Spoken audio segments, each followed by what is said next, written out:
Hello, hello, hello, hello, hello, hello. It is February 15th, and as you can see, everybody, it's the dynamic duo once again. I think this is commonplace for us, Pat, to be honest with you. Well, it's an unfortunate I don't if think you want Jeremy to likes us say, anymore. yeah, if you want to say it that way, it's an unfortunate situation. Whereas our dear colleague and close personal friend, uh, Jeremy, he has a young son, He and does. he feels obligated, um, Feels to obligated. go to his sporting events or coach his sporting events or both. So and that's fine, of course.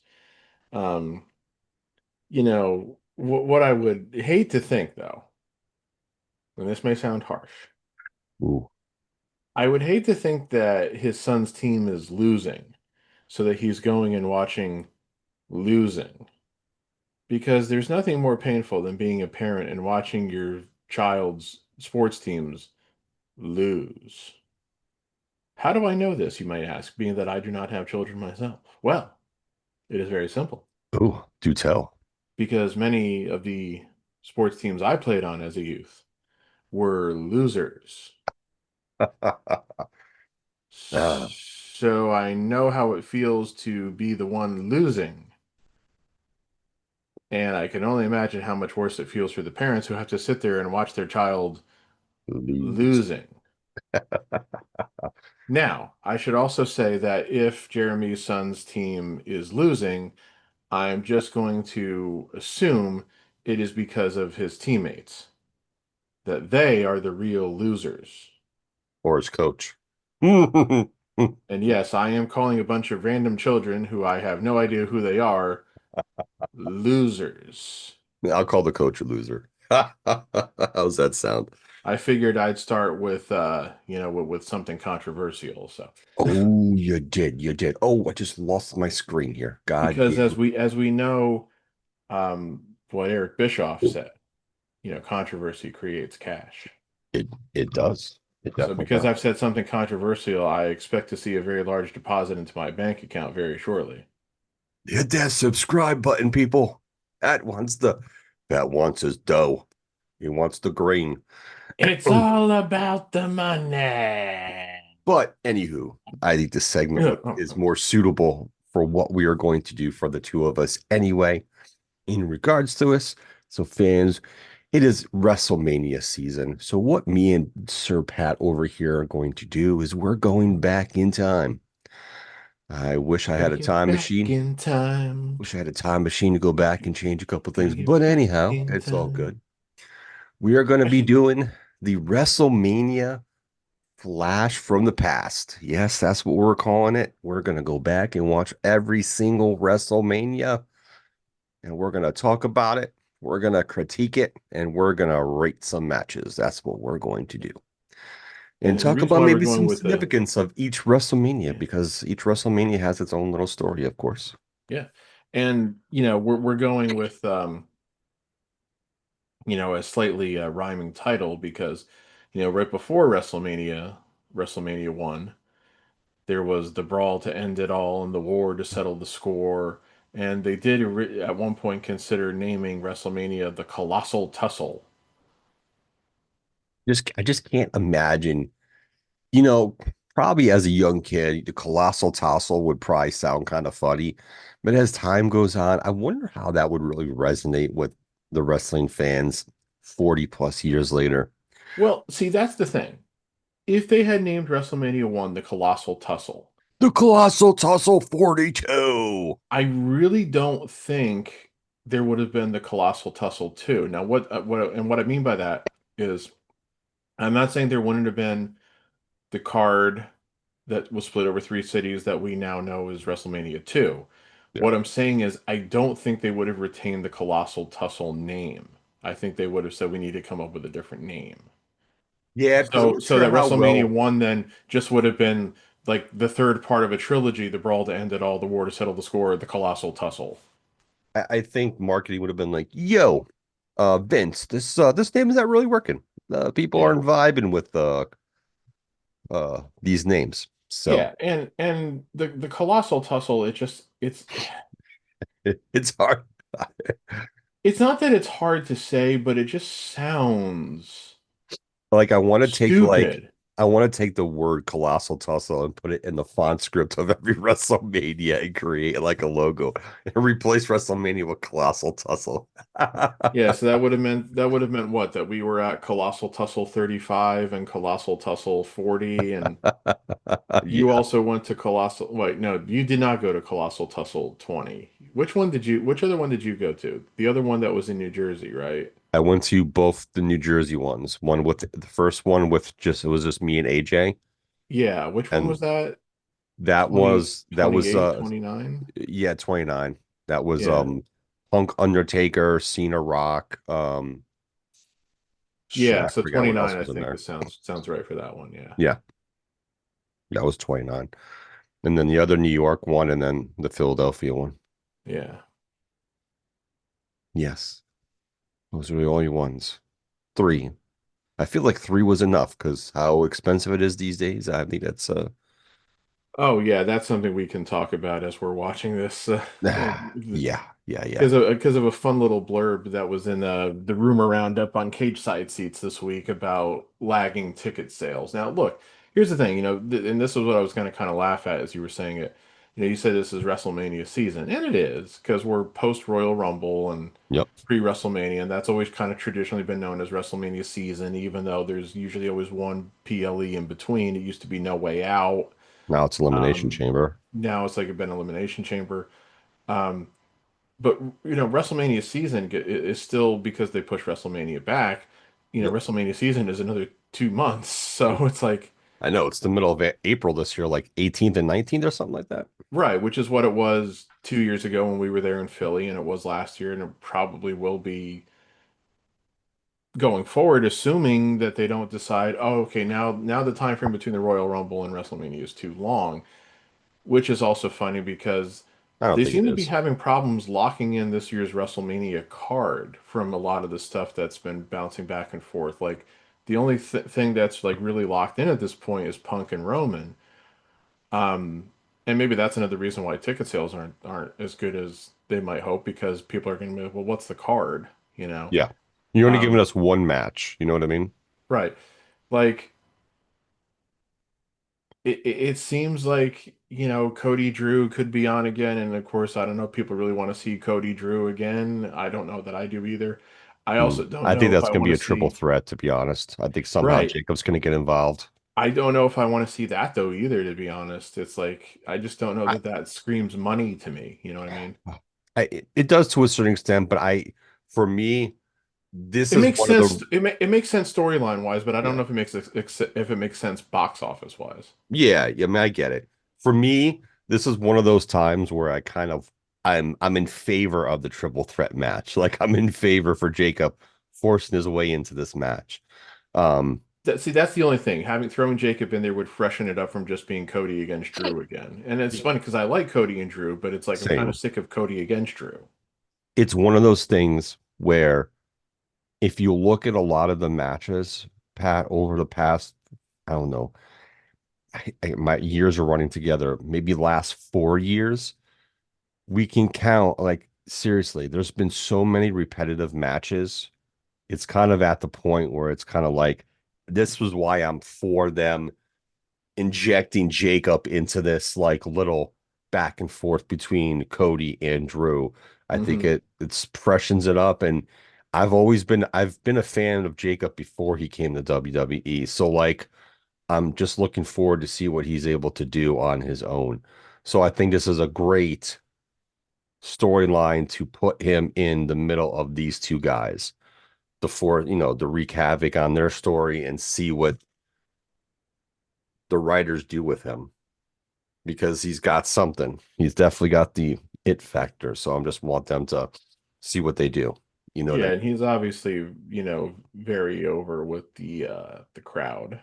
So Yes. that of course will always help. Hey, imagine that. People want to see people who are over. Oh, I know. What a thought process that Take, is.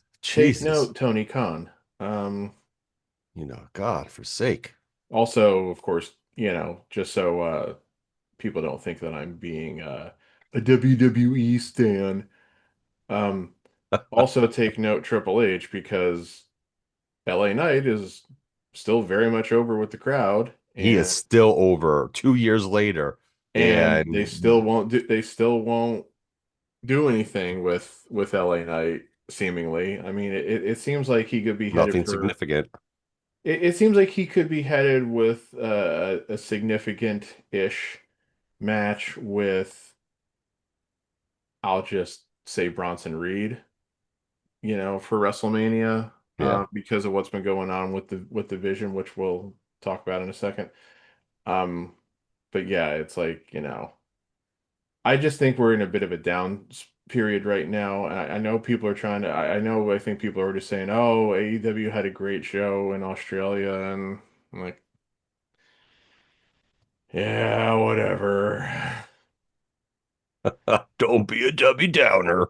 Well, it's not that. It's more that the Iconics are there. Just you came in, and some other female wrestler, some like Australia.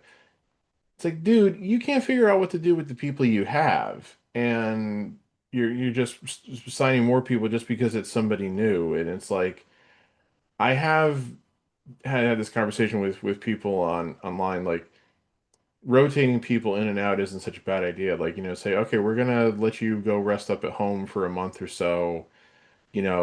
Maybe like, just like make people miss you kind of thing. And we're gonna like run with these guys for the time being. It's like, kind of have like so there's not like an off season per se, Yeah. but there's like a cycle to it and everything. Um, AEW could benefit from that. WWE could definitely benefit from that too. Um, but I don't know. But there's also a point where it's like you just can't have everybody on your damn roster and shit. And I don't know. I read over the results of what happened at AEW show, and I just was like, whatever. It's like, oh, Wheeler Yuta was the one who got his haircut. I'm shocked, and Oh, yeah. I mean, there was ones that are definitely very obvious and of, and, and MJF beat Brody King. Oh, geez. Oh, you no, come on. yeah. I mean, listen, there were some items that were definitely pretty obvious of what was going to um specifically happen. I think the biggest thing, like since it was in Australia, of course, during the day, I was on social media and saw a clip of Hangman and a Page beating Andrade because a fan took a bit, filmed it, a video of it and posted it online, which is fine. It is what it is. And then I was watching some other clips while the paper was going on, what people were posting. I, I'm not a big fan of time limit draws on pay-per-views. Like I heard the match was good, I guess, was really good between Moxley and Takeshita, but to go to a no limit draw, I kind of feel that's cheap. And It it's cheap is, for a pay-per-view too. Like if you're gonna do that on a fucking on the weekly show, okay. But if you're gonna do it on a pay-per-view, like why are we doing that on a pay-per-view? right. It's ridiculous because time limit draws are such a thing of the territory system, so like it's not like something that you really see much anymore. But if you're going to do it, like you said, you do it in a TV match between the two, because then it gets you riled up, like, oh, there was no winner, we don't know who's really better between them. So then you arrange it so you have the money rematch on the show that you have to pay for. That's the way you do a time limit draw. You don't do a fucking time limit draw on a pay-per-view. And I mean, this Like, was for the AEW Continental Championship, which is fun, which I get, but at the same time, it's like you did a time limit draw for the championship match on a pay-per-view. right, it's That ridiculous. And then, the other one too is like, the Hangman um versus Andrade match. Besides, that match was really who- the winner of that match receives a title shot at Revolution. So, and it was a foregone conclusion that we were going to get Hangman and MJF. All the shenanigans that have been going on the TV shows for the past month and a half. It was pretty much obvious that's where they were going. But I mean, it's fine. It is what it is. Of course, Yuta was the one who was going to get his hair cut. I thought it would have been funny if they both would have had to shave their head, but because I don't think Marina would have gave two shits if she had to shave her head, to be honest. Well, somebody said Tony Storm probably would have done it, and I was like, Yeah, she Yeah, she probably would have probably too. would, but I said that would not have been smart. Yeah, I know the Babes of Wrath, defeated Mega Bad. I did not. You know what's fun? Did you mention the Iconics showed up? Yeah. Interesting, because for some reason that did not show up anywhere for me when I was putting in Grand Slam Australia results. I saw the Australian wrestler, which I'm having a brain fart right now, what her name is. That she showed up at the end of the tag match to help Megabad, but I did not see anything about the Iconics. Interesting. I'm pretty sure I saw that it said that they showed up.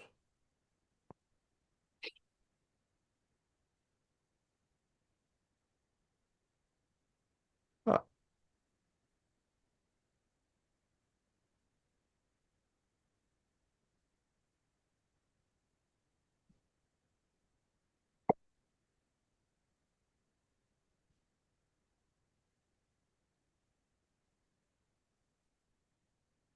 Interesting. I forgot the female's wrestler's name already who showed up during that match. Lena Cross or something like that. Oh, okay. Yeah.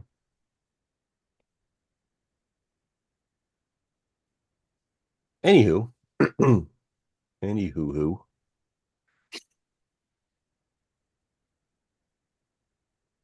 yeah, they still.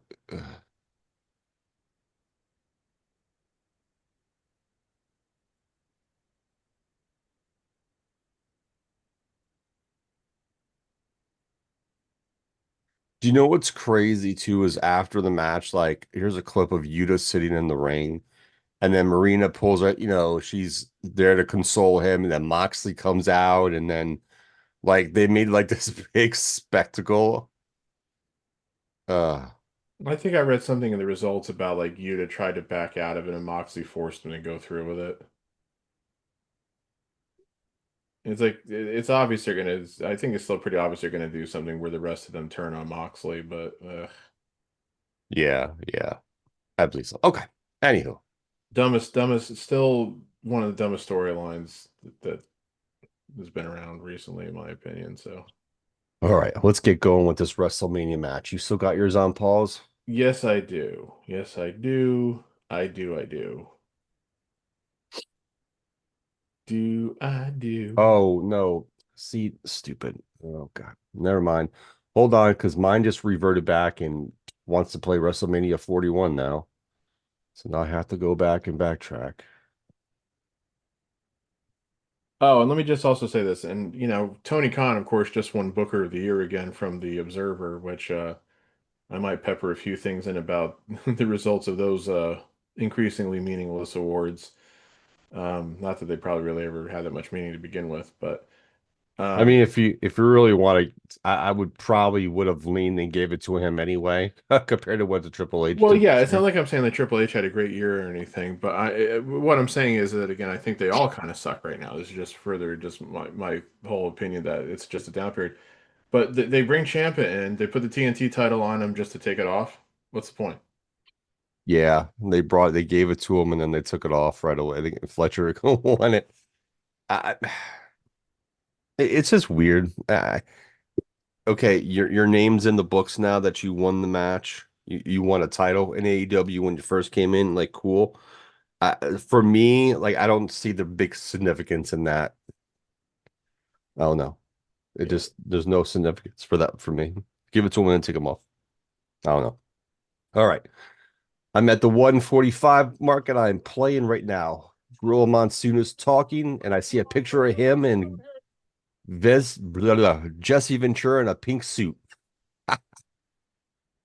Well, I haven't seen the pink suit yet. All right, I'll pause because I have Finko on my Okay, screen. yeah, now I got him. Yep, he just kicked it to Fink. All right. The Fink. Look at the crowd in 1980, whatever. 1985, Madison Square Garden. Look how dark it is. I was 8.5 years old. I was 4.5. Not even 4.5, just a little more than four.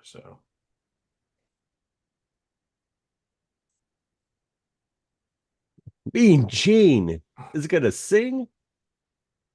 So far, out of the featured performers, if you will, that we have seen on camera, three of them have passed away, as Gorilla, Mean Gene, and the Fink are all no longer with us, unfortunately. That's going to be a bit of a recurring theme throughout this show, of course. Yeah, I mean, this is Well, this 40. is 41 years ago now, so yeah. Yeah. Yeah, it's 90. Yeah, 2006 now. Yeah, it's 40. Jesus. Now this is funny too. I'll just kind of go with this ahead. So if you go to the Wikipedia page for WrestleMania 1 and where it says like other on-screen personnel where they list, Gorilla and Jesse as the commentators, Okerlund and Lord Alfred Hayes as interviewers, Howard Finkel as the ring announcer. I'm not kind of the celebrity guests who show up then. Under the referee list, they have five people listed as referees: Jack Lotz, Dick Kroll, Joey Morella, Pat Patterson, and Henry Terranova. Now, Dick Kroll and Henry Terranova don't have Wikipedia pages, so I guess they're not significant enough. Um, What was the date that this WrestleMania took place on? March 31st, 1985. Okay. So I was still 7. I didn't hit 8 yet because my birthday's in May. Yeah. But Jack Lotz, the other referee, he passed away in 2020. Um, he was unfortunately somebody who died of COVID. He was also fairly old, unfortunately. So um,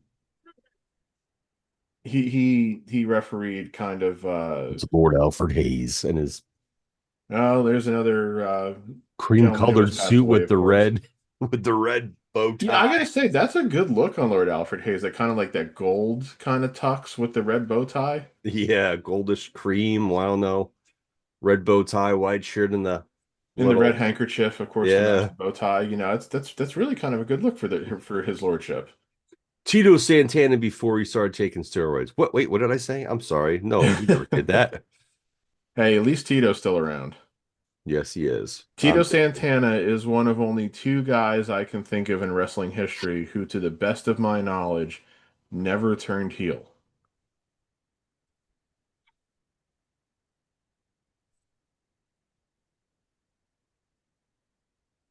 And the other one will also be on this show a little later. I don't.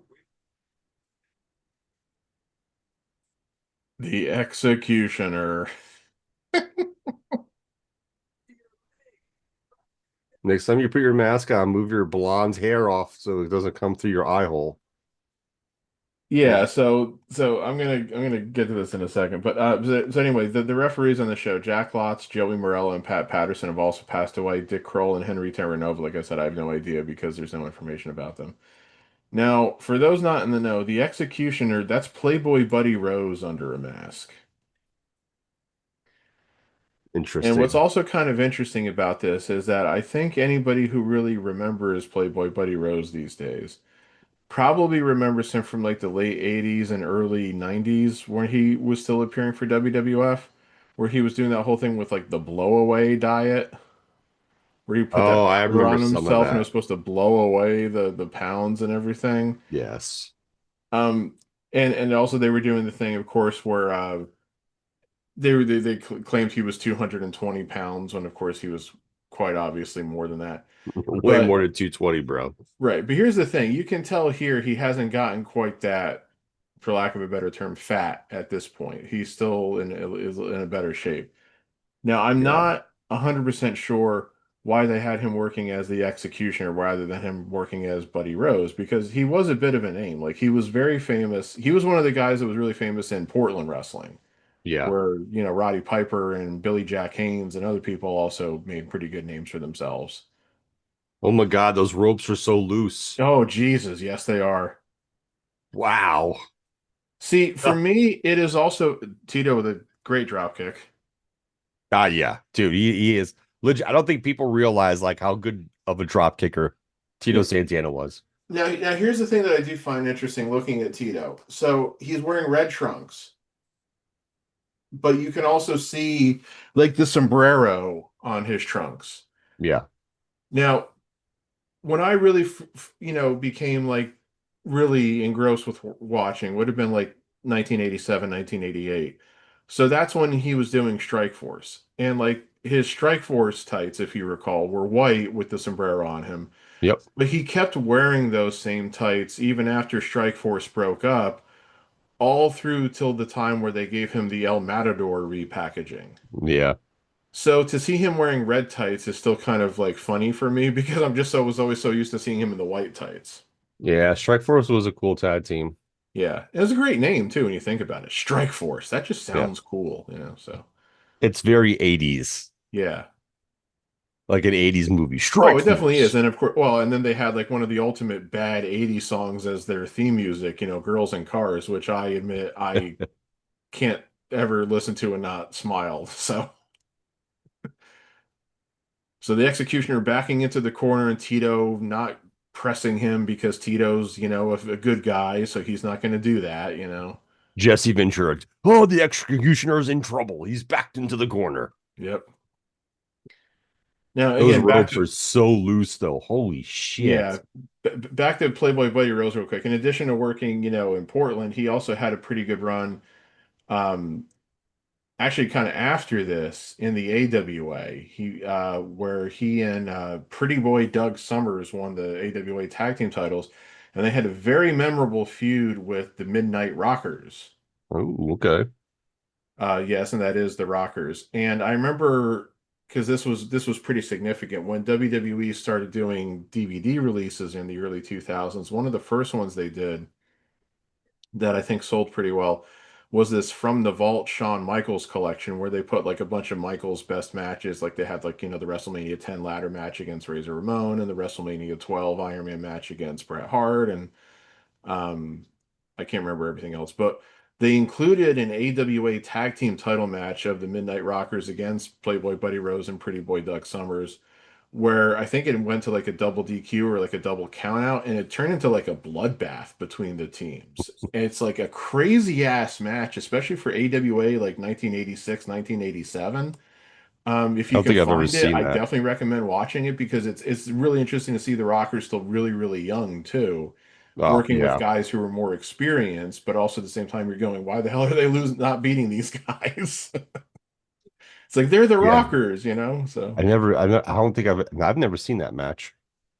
yeah, like I said, if you can find it, it's definitely worth checking out. So Listen, I know the ring, evolves over time, but like he's going to the top and those ropes are way too loose for you to be I going know to the I don't top. think I would want to go up to the top rope with those ropes. Obviously, he wasn't going to jump off them. He's getting thrown off here, but Tito does the Did you notice like though? for I lack of kind a better of term, like the went for the splash and the executioner got the knees up. I'm gonna watch. We'll see what the rest of the matches, but where he went into the corner, if you notice, it was extra wrapped, and all the other corners are not extra wrapped like that. Yeah. So I wonder if that's like the side where they want them to Oh, that's a disqualification.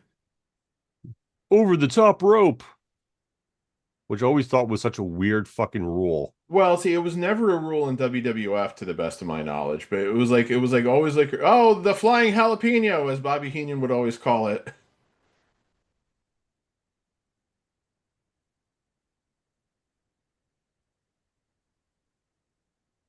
He's got the figure four locked in.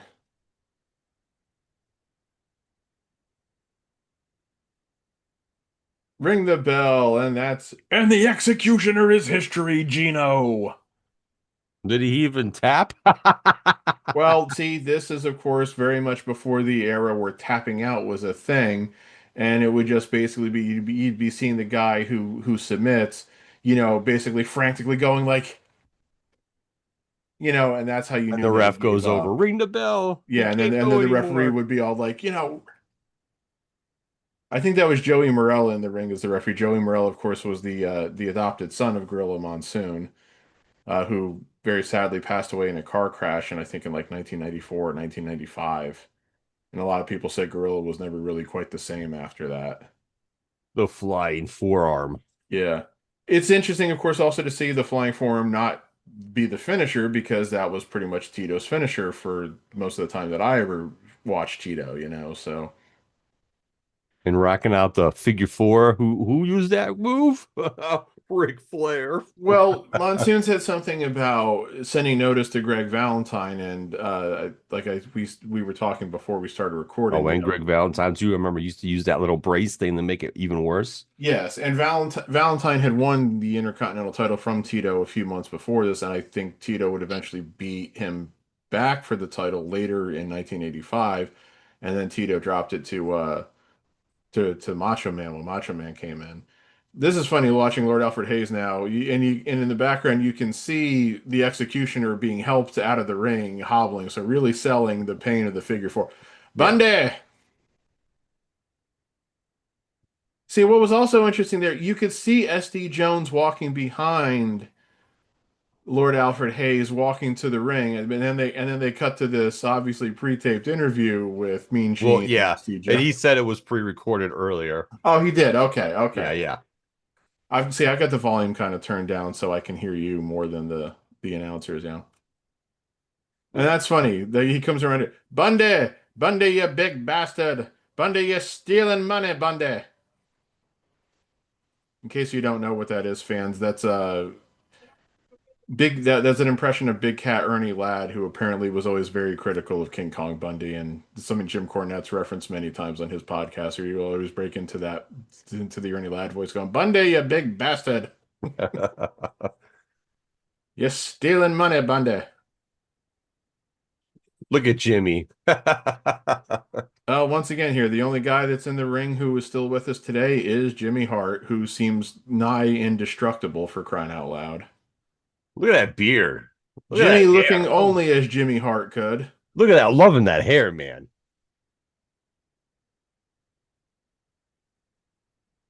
And Jimmy for needs to get those that also who beard don't back, know, bro. and but Jimmy Hart was a musician, which is why he did so much music in both WWF and WCW. But he had been a musician with a band called the Gentrys, who had a couple of hits back in the '60s. And then he got into wrestling after like his music career, like as far as being part of a recording act, was basically over.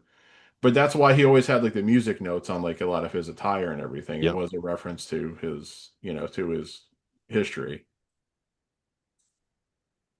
He created a lot of theme songs for people too, didn't he? Yeah, absolutely. Here's the thing.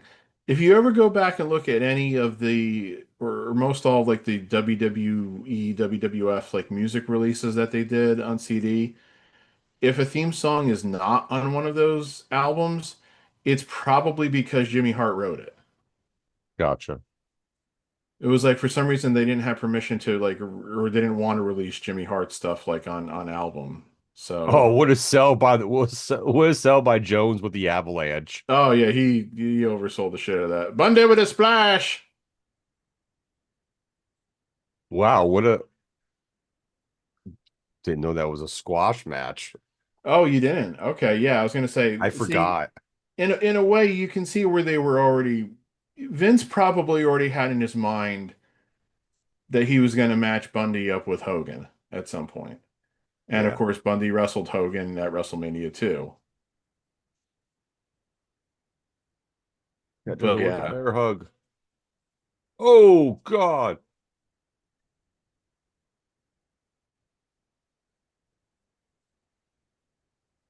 It's got a fractured rib at this Yeah, it was point. a fractured rib. I'm surprised Gorilla only said he had a fractured rib because Gorilla, of course, was always very uh, noteworthy for inventing body parts to say that, like, we're injured and stuff, like The referee I, like kind of started counting before he was supposed to. If you kind of look at the timing, it was kind of interesting. well, I'm kind of surprised that they didn't do the whole 5 count thing here because that was Bundy's gimmick for a while. He was like, I got him down for a 5 count.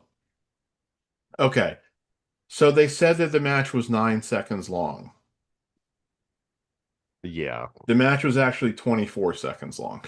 yeah. No fucking way that was 9 seconds. Right, right. Now, 9 seconds, 24 seconds. It was the shortest ever match at WrestleMania until WrestleMania 32, the match between The Rock and Eric Rowan, if you want to call that a match, which I really don't. Yeah, no. Hey, kids, it's Doink the Clown.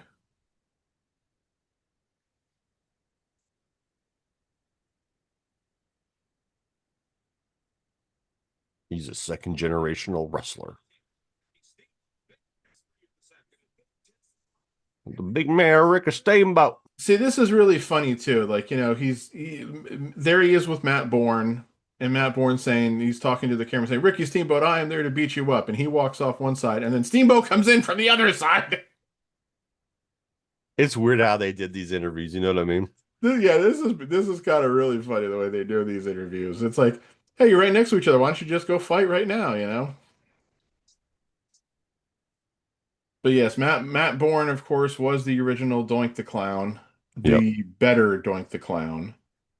Matt Bourne had also been a big star in Mid-South Wrestling prior to this, um, where he had been in a really successful heel stable known as the Rat Pack, along with Ted DiBiase and Jim Duggan. Oh God. Yes, Yeah. that's right, folks. Jim Duggan was a heel, and he didn't even have to turn Canadian to do it.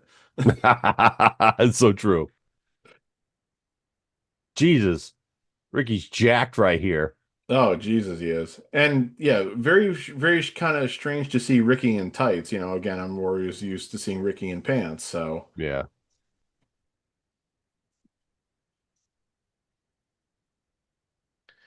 but Matt Bourne was a little underrated, mostly because he kind of bounced from place to place so much.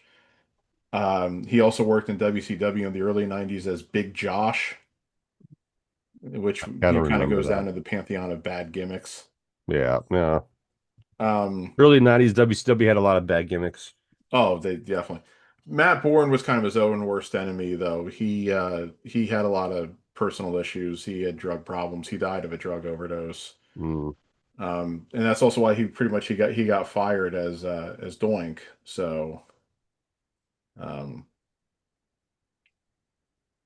so he was still doing Doink when Doink turned face in late 1993.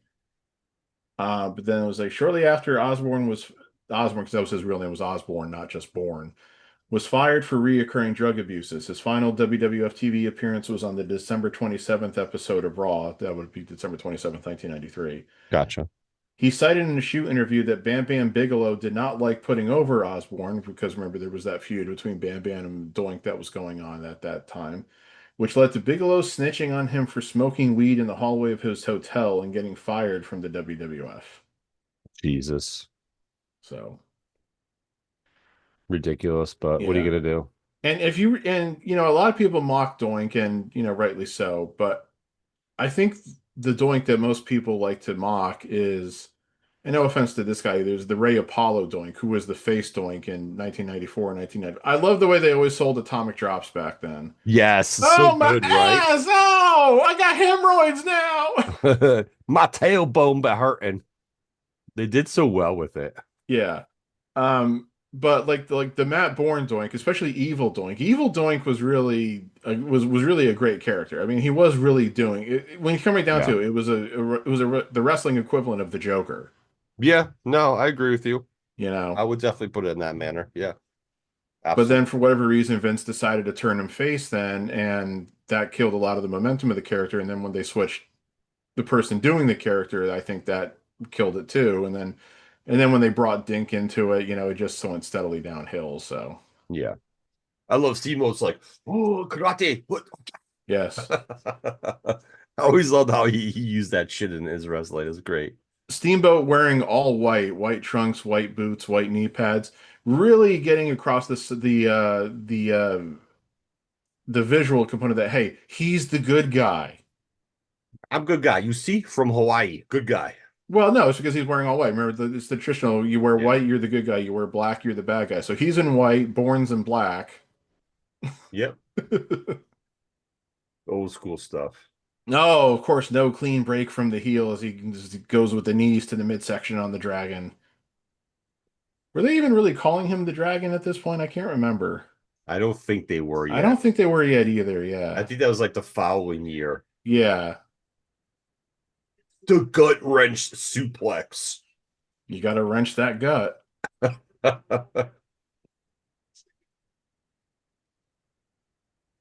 See now, kids, this is what you call pacing the match. Yes.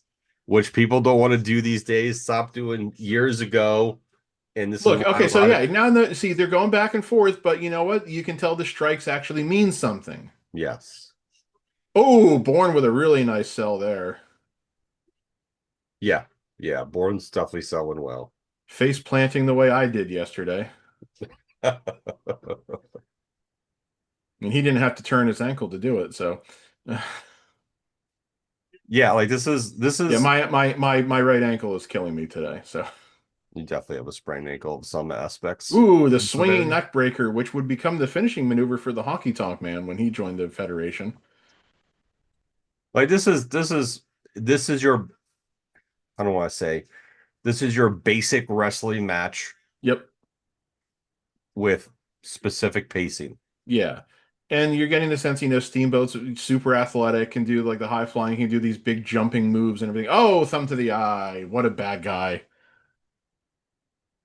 Um, but yeah, this is wrestling in the 80s, so guess because we are still technically in the territory days because Well, no, Steamboat's going to the other turnbuckle. nope, he's going up to the top. What's he gonna do? He's gonna fly with the crossbody. There you go. I was like, that better be the end because he used that crossbody to beat Ric Flair for the NWA title in 1989. So, holy mackerel. There's a phrase you don't hear often enough these days. Holy mackerel. I see the like for and here's the thing. I think this is where I think people now who rate wrestling matches Ooh, forget. that was a weird move looking at that replay then. It's like, I'm not quite sure what he was trying to do there. Was he trying to do like a throat thrust? Yeah. It's one of those things where people who rate matches, like Uncle Dave and others, everyone has their specific criteria, right? But like I think they forget because they've been watching the current product for so long that they forget how the 80s and 90s were. Yeah. You know what I mean? Like if I'm rating this match based on specific criteria, like you're gonna have to like crowd reaction still meaningful and whatnot. Psychology, character work. I mean, Ricky Steamboat was playing his Ricky Steamboat self. Like I would probably give this match higher ratings than probably Uncle Dave and a lot of other people would. But at Well, the same I'll time, it's kind of like this is you got to remember the decade and the time frame that these yeah. matches are happening. Well, see, that's the thing. It's like a lot of people, like, people from today, like as Ricky walks right behind his lordship, and you see Matt Bourne coming up now too. He just walked out in front. Look at Heenan. How rude heel he is. Just Well, that being was that so was no, rude. that wasn't Heenan. That was Luscious Johnny Valiant Oh, was it? Okay, with geez. his charge Brutus, not the barber beefcake. Oh God.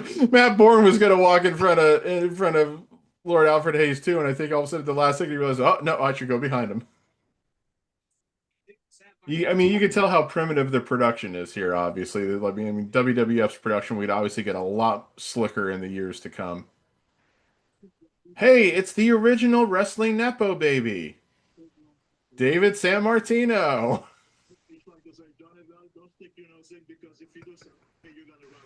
That's actually not true. He was hardly the original wrestling Nepo baby, but it's fun to. I mean, Yeah. David Sammartino just really never made it. So, Look at Brutus and his blacking, his gold lightning on his outfit. people can make fun of Brutus all they want, but you know what? Brutus still looked the part. Always.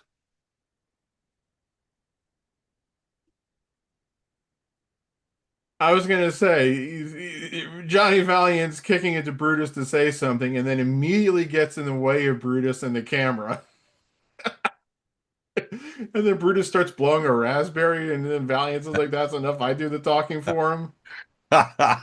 See, that shit's funny to me.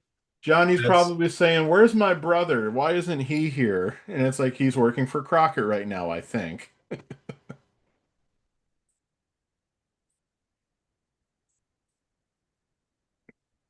And for those of you wondering, Johnny Valiant and Jimmy Valiant, the Boogie Woogie Man, or handsome or I'm sorry, not handsome, yeah, handsome Jimmy Valiant. They were not really brothers. Yeah, no, no. They had Beefcake as parts I was gonna unknown say at this Beefcake was time. from Parts Unknown. Really? Beefcake?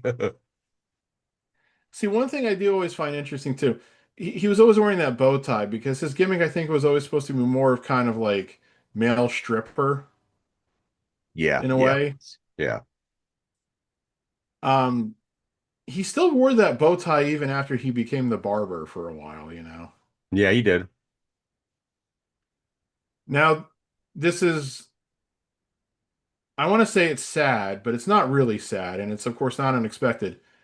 It sounds to me like the biggest pop of the night here so far is for Bruno, and why Yes. not? Bruno was Madison Square Garden. Yes. Bruno had definitely have gotten the big pop, the biggest pop. Yeah. Pittsburgh, Pennsylvania. Yep. But seriously, I mean, again, that's another thing that I'm afraid, like, anybody who's only started watching wrestling in the last, well, really in the last 40 years, really, if you didn't bother to ever go learn about the history, just doesn't understand what a big deal Bruno was. No, no, a lot of people don't get it. I mean, He again, really wrestling was still was. very much territorial. It wasn't national, but again, he was the WWF, the Worldwide Wrestling Federation. He Yeah. was the guy who sold out Madison Square Garden however many goddamn times it was. He was the guy that when he lost the title to Ivan Koloff in 1971, the fans literally rioted. Yeah. That's how big of a deal Bruno was. It was like there are very few people in wrestling who had the impact that Bruno Sammartino had. Oh, absolutely. 100%. So obviously he wanted to do something for his son, but and his son was only about 25 years old here. But his son just wasn't his father. No. Not the Very first time, not the last time. Oh, yeah, yeah. Definitely not the last time the second generation wasn't able to do the same as or try to get any close to what his their father did. Yeah. I don't remember this match. And here's the other thing too, like to be honest with you, Pat, like I re- I've seen all these WrestleManias. You know what I mean? Even as a kid, I saw this one. I was watching this. I just don't remember like a lot of these matches that take place. I think I have only ever watched this event one time before, and it would have been probably 10 to 15 years ago, like when the network first became a thing. Because like this is one of those like when West Coast Video used to exist up here in Pennsylvania. Um, I don't know if it was a national chain, so I'm just, there would be wrestling tapes that I would go and rent kind of regularly. This was not one of them. Either they didn't have this one or I just was never interested enough to watch it. Gotcha. So I don't think I ever watched this until WWE Network became a thing. Now, this is interesting too. So far, other than the obvious difference in size between SD Jones and King Kong Bundy, Tito and the Executioner were fairly similar size. Ricky Steamboat and Matt Bourne were fairly similar size. The size discrepancy here, at least in height, between David Sammartino and Brutus Beefcake is kind of glaring. Like it It's really like just me points out just how. wrestling AJ. I mean, it shows just how short David Sammartino is. It's like I said, it's like me wrestling AJ. Brutus doing a kind of sort of flare strut away from David there.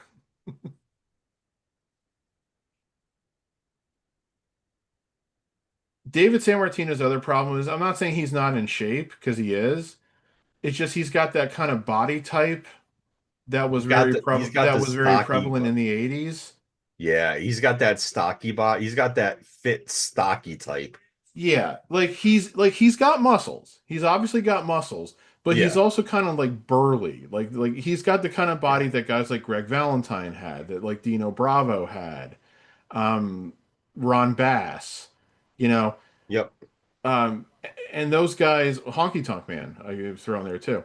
And those types of guys were the types of guys who Vince started to lose interest in them because they weren't bodybuilders, and then as we got into the 90s, they didn't really have as much athleticism, you Yeah. know. So that's why those types of guys kind of became a thing of the past. So,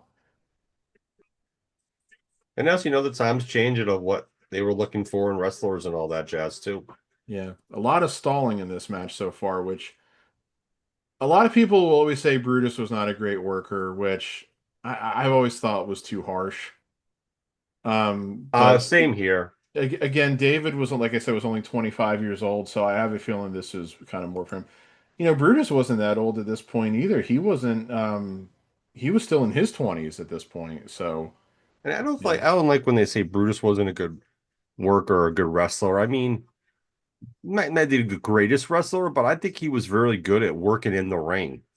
You know, just telling that story in the ring, being like the heel like he is right now, doing the Yeah. stalling and stuff, and like you're playing a role. Like Yeah. not everything is going to be like Like, move after move after move, like a technical. Like we're not watching fucking Bret Hart right now. right. I think when people say Brutus wasn't a great worker, they're talking about his like his moves or his selling or Yeah, his I thought he sold well. you like, but yeah, I was gonna say he had the character part of it down. I don't think he had a big move And I set think though. people overlooked that. Yeah, Like you like I don't think it's an insult either to say, well, he was a better character than he was an in-ring guy, you know. But it's like, hey, character mattered then, you know. So, but he still needed to be able to work a decent match, oh, that was nice. which he always was. That was Because actually nice there with Brutus doing the body slam, but David hung on and flipped him over into the yep, armbar. That was actually a decent sequence. Ooh, that looked painful with the knee drop on the arm. But yeah, this is a slow match, and I'll say this: the times of the matches, according to Wikipedia, Tito beating the Executioner went 4 minutes 49 seconds. Bundy beating ST Jones, like I said, it's officially 9 seconds, but really 24. Steamboat beating Matt Bourne went 4 minutes 39 seconds. Now I'm going to tell you something which might surprise you. This yes, is the second longest match on the card. really. Yes.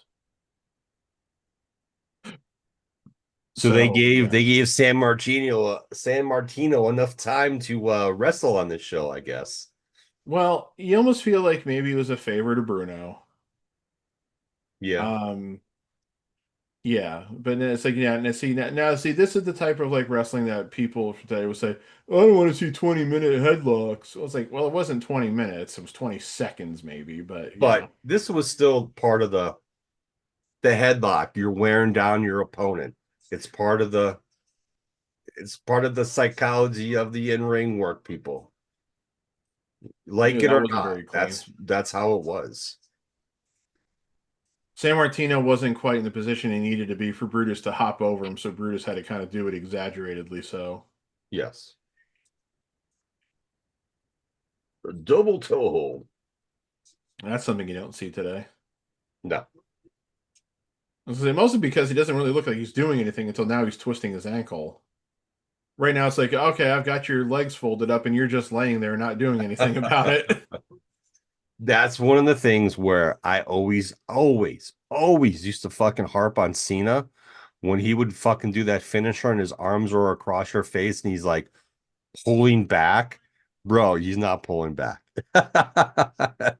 Like, sorry, someone should have told Cena a long time ago that that finisher does not look like a real submission and you need to do something to change that shit.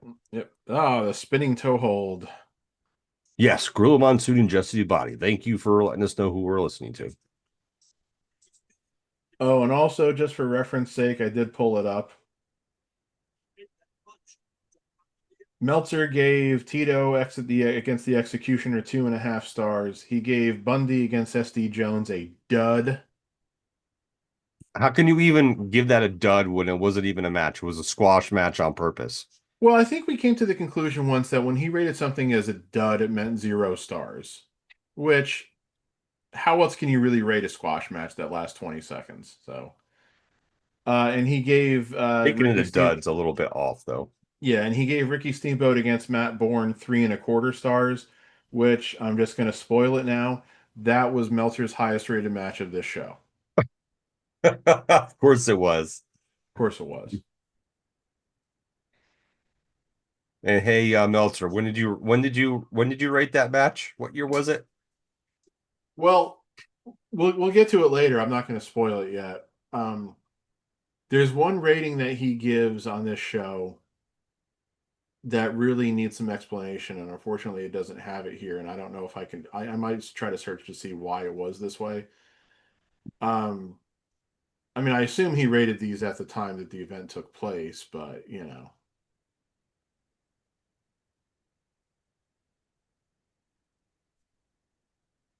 this was at a time, of course, where WWF was not his preferred wrestling. So,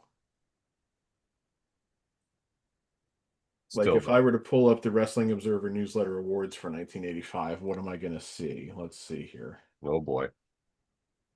Oh boy.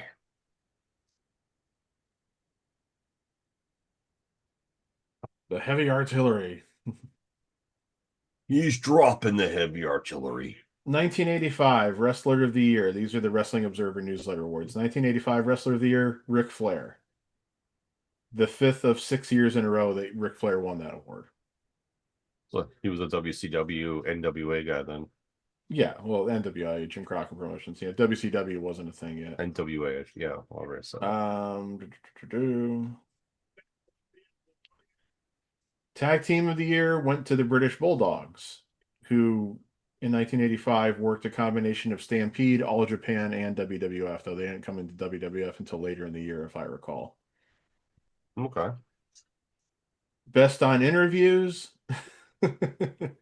The first of 4 consecutive years that Jim Cornette won the award. And in 85, Cornette was in Mid-South and World Class. Let's At see. one point, he liked Jim Cornette. Yeah. Promotion of the year. His promotion of the year for 1985 was All Japan. I could see that Yeah. His best weekly TV show was Mid-South Wrestling's Mid-South Wrestling. because at the time too, like people, a lot of people don't know that 80s Japanese wrestling was good. Yeah, yeah. Like it was above WWF and a Right. lot of the Oh, pig US back body drop. territories. His match of the year that year was Tiger Mask 2 against Kuniaki Kobayashi at All Japan Wrestling Special Wars in Budokan, Tokyo, Japan on June 21st. Rightfully Never so. seen that match, so I couldn't tell you anything about it, unfortunately. But, not really too surprised that it would be a Japanese match. But like you said, it was, Japanese wrestling in the 80s was actually meant something. Um, His feud of the year for 1985 was Ted DiBiase versus Jim Duggan in Mid-South. I told you there was that stable of DiBiase, Duggan, and Matt Bourne, but Duggan did turn face, and then he and DiBiase had a feud out of it. Gotcha. Most improved, Dr. Death Steve Williams, who was in Mid-South in 1985. Jeez. Most charismatic, the first of 3 consecutive years he won the award, and he would win it again later in his career, the Hulkster. So he couldn't deny the charisma. Oh, Jimmy Valiant gets involved. Bruno's Oh, coming to and save his Bruno. son. Now this is interesting. I don't know if Bruno and Johnny Valiant ever had matches against each other. See, now at this point, this really should be a double DQ. Oh, and there it is. Okay. I forgot that this did end in a double DQ. See, but once again, listen to the way the crowd has gotten up because Bruno's getting physical. Yep. And Bruno's still in pretty good shape for his age here. He's got to be in his 50s at this point. Yeah. Johnny Valiant's very much overselling, and doing his job as a manager should. It's kind Bruno of didn't sad to see sell. Bruno did not sell some of that stuff though very well, or he just wasn't Well, selling it all. I don't think that anybody wanted to see Bruno selling anything. It's kind of sad to see Bruno's hair thinning like that, though. But then again, of course, later in his life, he did just completely shave his head. So Yeah. both teams Yeah, I know. Almost a Both team. teams think it wasn't a tag match that I was aware of. So, like I Thank said, Star was a one-on-one. that match is going to be the second longest match on the card. It went 11 minutes 43 seconds. Meltzer gave it 2 stars, which I would say that was fair. Because, like I said, it was slow. It was definitely taking its time. And, like I said, I think it was really taking its time to let, because David and probably Beefcake were both on the green side. But this is the interesting thing was they're seeing the replay here of Johnny power slam or body slamming David and then Bruno getting involved. Look how little space there is between the ring and the barricade. I know. It's like, It's like how could you? It's like that's one thing that's like we got so used to seeing a good amount of space between the barricades and the ring nowadays. It's like you can't even fathom having that little space. yeah.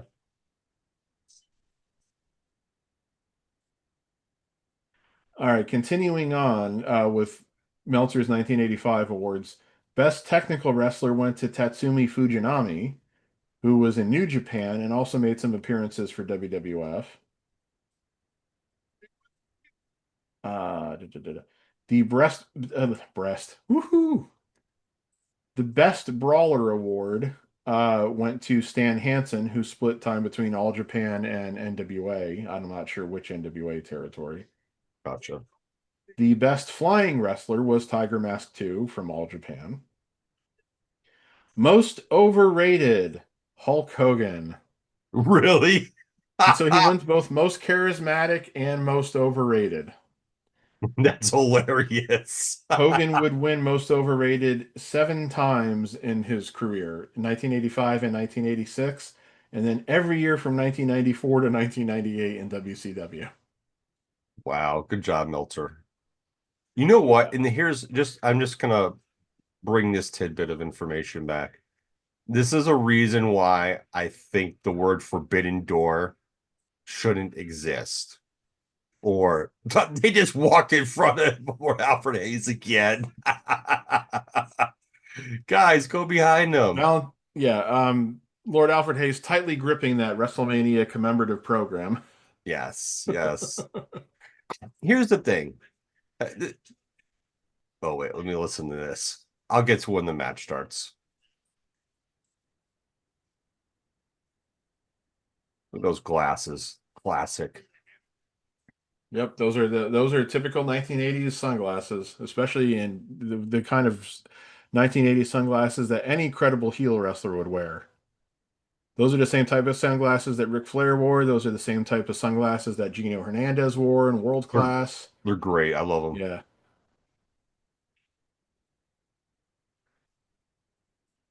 Now, I don't know if Meltzer was calling JYD the junk food dog by this point or not.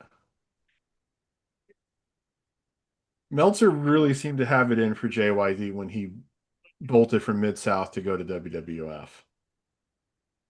Yeah, just ridiculous though. Now, yeah, I mean, to be fair, he did start putting on pounds and probably wasn't working as well. At the same time, he also wasn't the number one babyface, and he was never going to be with Hulk Hogan there. No. So But that's my I still think he was just picking on JYD for the sake of picking on JYD. yeah, and that's just I don't know, unfortunately ridiculous. So back to my forbidden door comment. Here's why I don't think I've never been a fan of the word forbidden door. That's funny the way Intercontinental Heavyweight Champion is spelled. Inter dash continental. That's hilarious. Um, it's because even in the 80s and in the 70s, you had wrestlers from New Japan coming over and working in America. Look at that belt. Wow. It's been a long time since I've seen that with that Yeah, ugly ass that's an green old color. school belt right there. It's an old school ugly belt. I hate that green color. Yeah, I will agree. That's a pretty ugly belt. Um, Grab them cakes. but just Forbidden Door, I think it's just never been worth something to use. Japanese wrestlers always showed up in WWF, Yeah, WWE in the I agree. 70s, It's a concept 80s. that I think is in a term that's a little stupid. And and then think about there was wrestlers from Mexico that were wrestling in Mexico and still showing up on WCW and the other American territories. So there's no real true forbidden door. No, You know there what I really, mean? there, yeah, there really never has been. They want to deem it true. It seems like the American wrestling wanted to plug the word forbidden door in regards to somebody from like WWE showing up in TNA or WWE showing up in AEW or AEW showing up in WWE while still working for that promotion. Like stuff like that really wasn't happening. And I understand where Tony Khan was going with the Forbidden Door by, having a relationship with New Japan and Stardom to bring those men and women over to America and then, CMLL as well. But at the same point, not really a true forbidden door. Hmm. Yeah. And that's why And I kind of wish Tony Khan would change the name of Forbidden Door to something ugh, else. ugh, That belt is so ugly. that is so ugly. Thank God Vince realized they needed better belts. Because to me, the classic Intercontinental title that was there, It like looks later like in the the 80s mold and like then and then broke when and they were then trying to make the metal part. right, like the to me the what I call like the classic Intercontinental belt from like the late 80s and like early to mid 90s, it was a gorgeous belt. It was like you could tell it Yes. was like not quite as good looking as the heavyweight championship, but it was still a really good belt. So. No, absolutely. I agree. But yeah, the Plus, that the whole green Forbidden reminds Door me of, thing is stupid. It's like American wrestlers have gone to Japan for years. I mean, like yes. Stan Hansen, Bruiser Brody, Terry Gordy were all huge Japan. Have you ever seen a Hulk Hogan Japanese match? He works totally differently because he knew he had to. Yeah. It's like, yeah, I just kind of hate that thing. It's like it's a marketing ploy as much And, as and anything it else. it is Mark. And the same thing as and I didn't finish my thing. I'm sorry. American wrestlers went over to New Japan and Mexico all the time. Yeah, It's not like it wasn't something that didn't happen. yeah. You know what a real Forbidden Door in wrestling was? Since we're talking about Japanese specifically, if somebody went from New Japan to All Japan or vice versa. That was a forbidden door.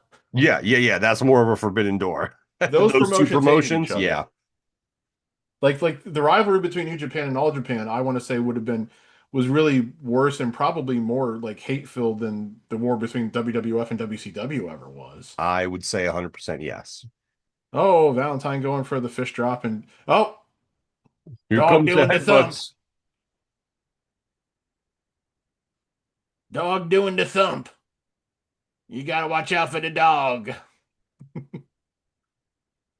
A I lot of always, people also forget just how charismatic JYD was. yeah, I always like Junkyard Dog.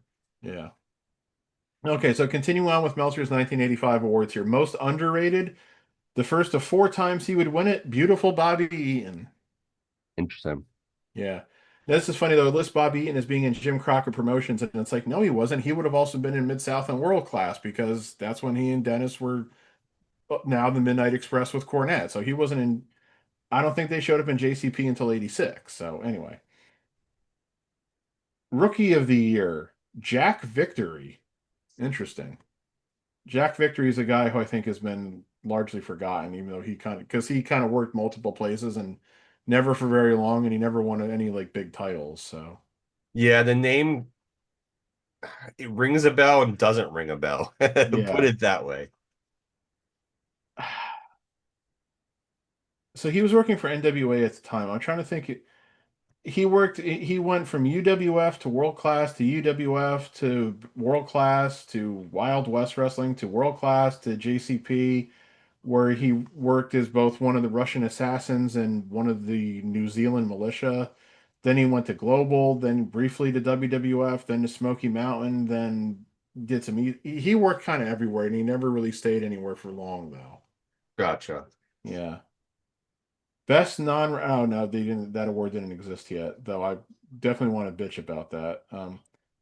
Best television announcer for the second of four consecutive years went to CWA's Lance Russell. Lance Russell. Yep. Oh, come on, come on, Jimmy. No, come on, Jimmy. Lance Russell was great. If you ever go watch any of those old Memphis tapes, Lance Russell was the voice of Memphis wrestling. So, Okay, that's what I was wondering. worst television announcer. For the first of 5 times he would win it. I'm sorry, for the first of 6 times he would win it. Gorilla Monsoon. He had him as a worst. Oh, like I said, he Gorilla Monsoon won worst wrestling announcer in 1985 and every year from 1991 to 1995. God, Uncle Dave, you're so fucking stupid. I'm I sorry. I I really always hated it, but anyway. Um That's ridiculous. that award didn't exist yet. That award didn't exist yet. Best wrestling maneuver, Tiger Mask 2's Tope con Giro, the suicide dive through the ropes into a senton. Oh, you mean the move that everybody does now. So Yeah, most disgusting promotional tactic, which is a bit of a controversial category, that's but he interesting. gave that award to World Class for the usage of Mike Von Erich's near death to sell tickets. World Class would win that award each of the next 3 years as well, which of course was not a good thing. And they No. all had to do with death or near death. In 85, it was usage of Mike Von Erich's near death to sell tickets. In 1986, it was comparing Chris Adams' blindness angle with the death of Gino Hernandez, which, if I recall, the death of Gino Hernandez kind of ended the blindness angle that they were doing with Chris Adams because that was Adams against Gino. Yeah. 1987, it was the exploitation of the death of Mike Von Erich at the Von Erich Memorial Parade of Champions. And then in 1988, it was the fake Fritz Von Erich heart attack. Oh, JYD moves and Valentine clocks Jimmy. Ooh, there's no padding outside that ring. Jimmy probably really hit his head. No, there isn't. But hey, listen to the crowd here. Listen to the crowd get into this. They are 100% behind the dog. Yep. Oh, Legs on the Valentine ropes did to and the ref superstar didn't Billy see ya. Graham. Superstar Billy Graham, when he beat Bruno for the title, he put his feet on the ropes just like that. And Valentine retains the title. Like, oh, and here's Tito. Tito already dressed is like, Arriba, come on, Arriba.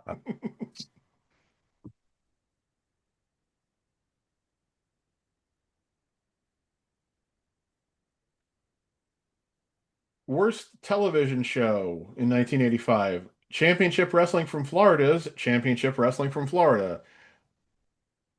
Oh, now they're counting the Oh, count they out. reversed and they're saying, oh, okay.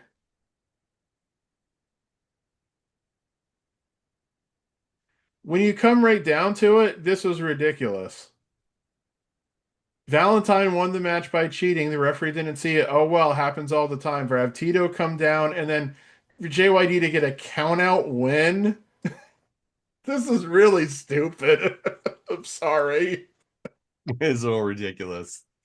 But look, I love how Valentine's telling that he's pissed off about it, even though he didn't get back in the ring. They're so mad about it. It's great. They're so selling with the characters. That's good shit right there. This is what, see, this is the thing that I think a lot of people always overlook when they want to judge WWF then Yep. by today's standards. It was more about character then and getting, the crowd into it in that way. Dude, it People always weren't was. Like, this is pre-internet. This is pre-dirt sheet in a lot of ways, even though Meltzer obviously exists, the observer exists. Most people are not into the dirt sheets yet, so they don't understand about like work rate and this, that, and the other thing. They want to see the stars. They want to see the characters. So,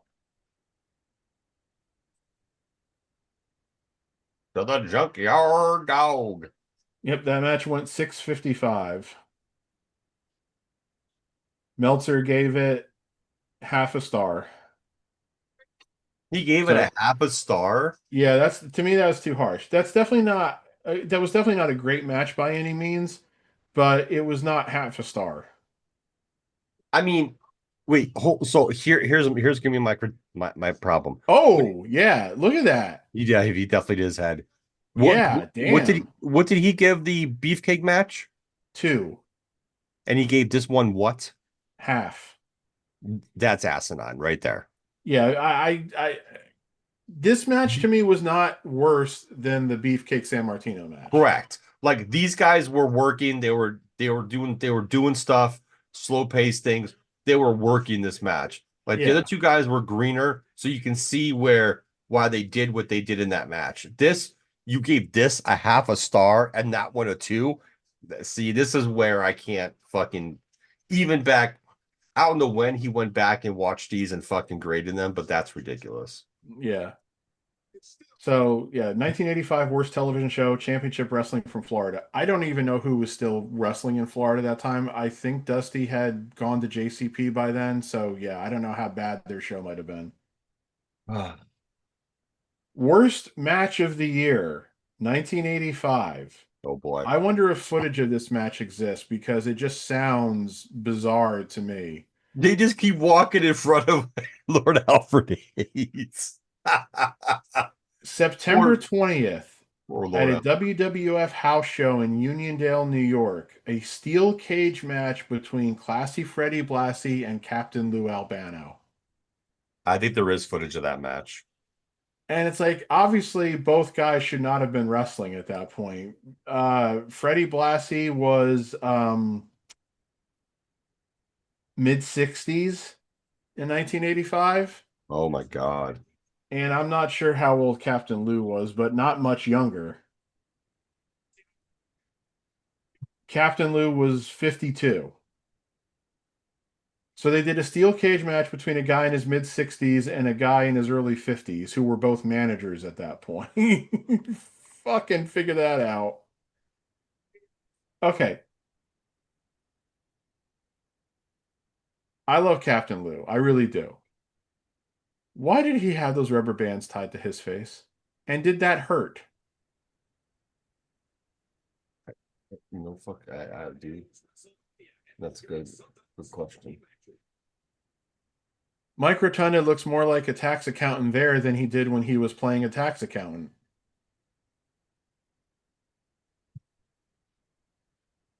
Yeah, that's the other thing too. They during this run, they always build him as Mike Rotundo, not Rotunda. I never understood why. No.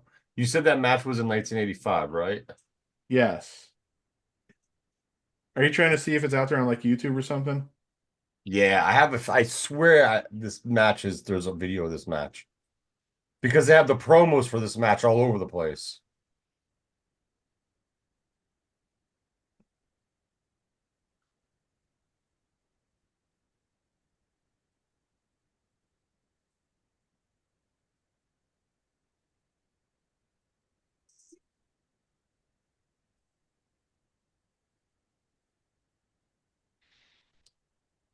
America, Hawk Patui.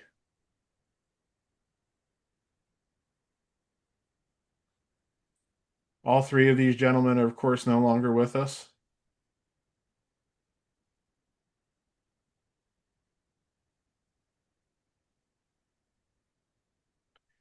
I always wondered if Nikolai Volkov was really singing in Russian. I guess it must have been because Nikolai Volkov was not Russian. He was Yugoslavian, really Croatian to be specific. That's where he was born. Yeah, I think though that's a lot of those countries knew Russian as well as like a I mean, second I don't language. think Yugoslavia was under the Iron Curtain. Um, well, I guess he did have some Russian ancestry, so okay. There's tremendous action out of the World Wrestling Federation. I want to remind you this morning, Nassau County Coliseum, this coming Friday night. Russia number one, Iran number one, USA Hak Patui.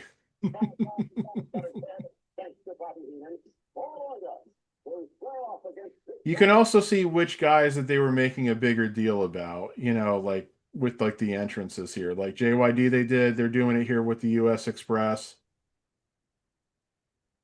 Yeah. Oh, you definitely can.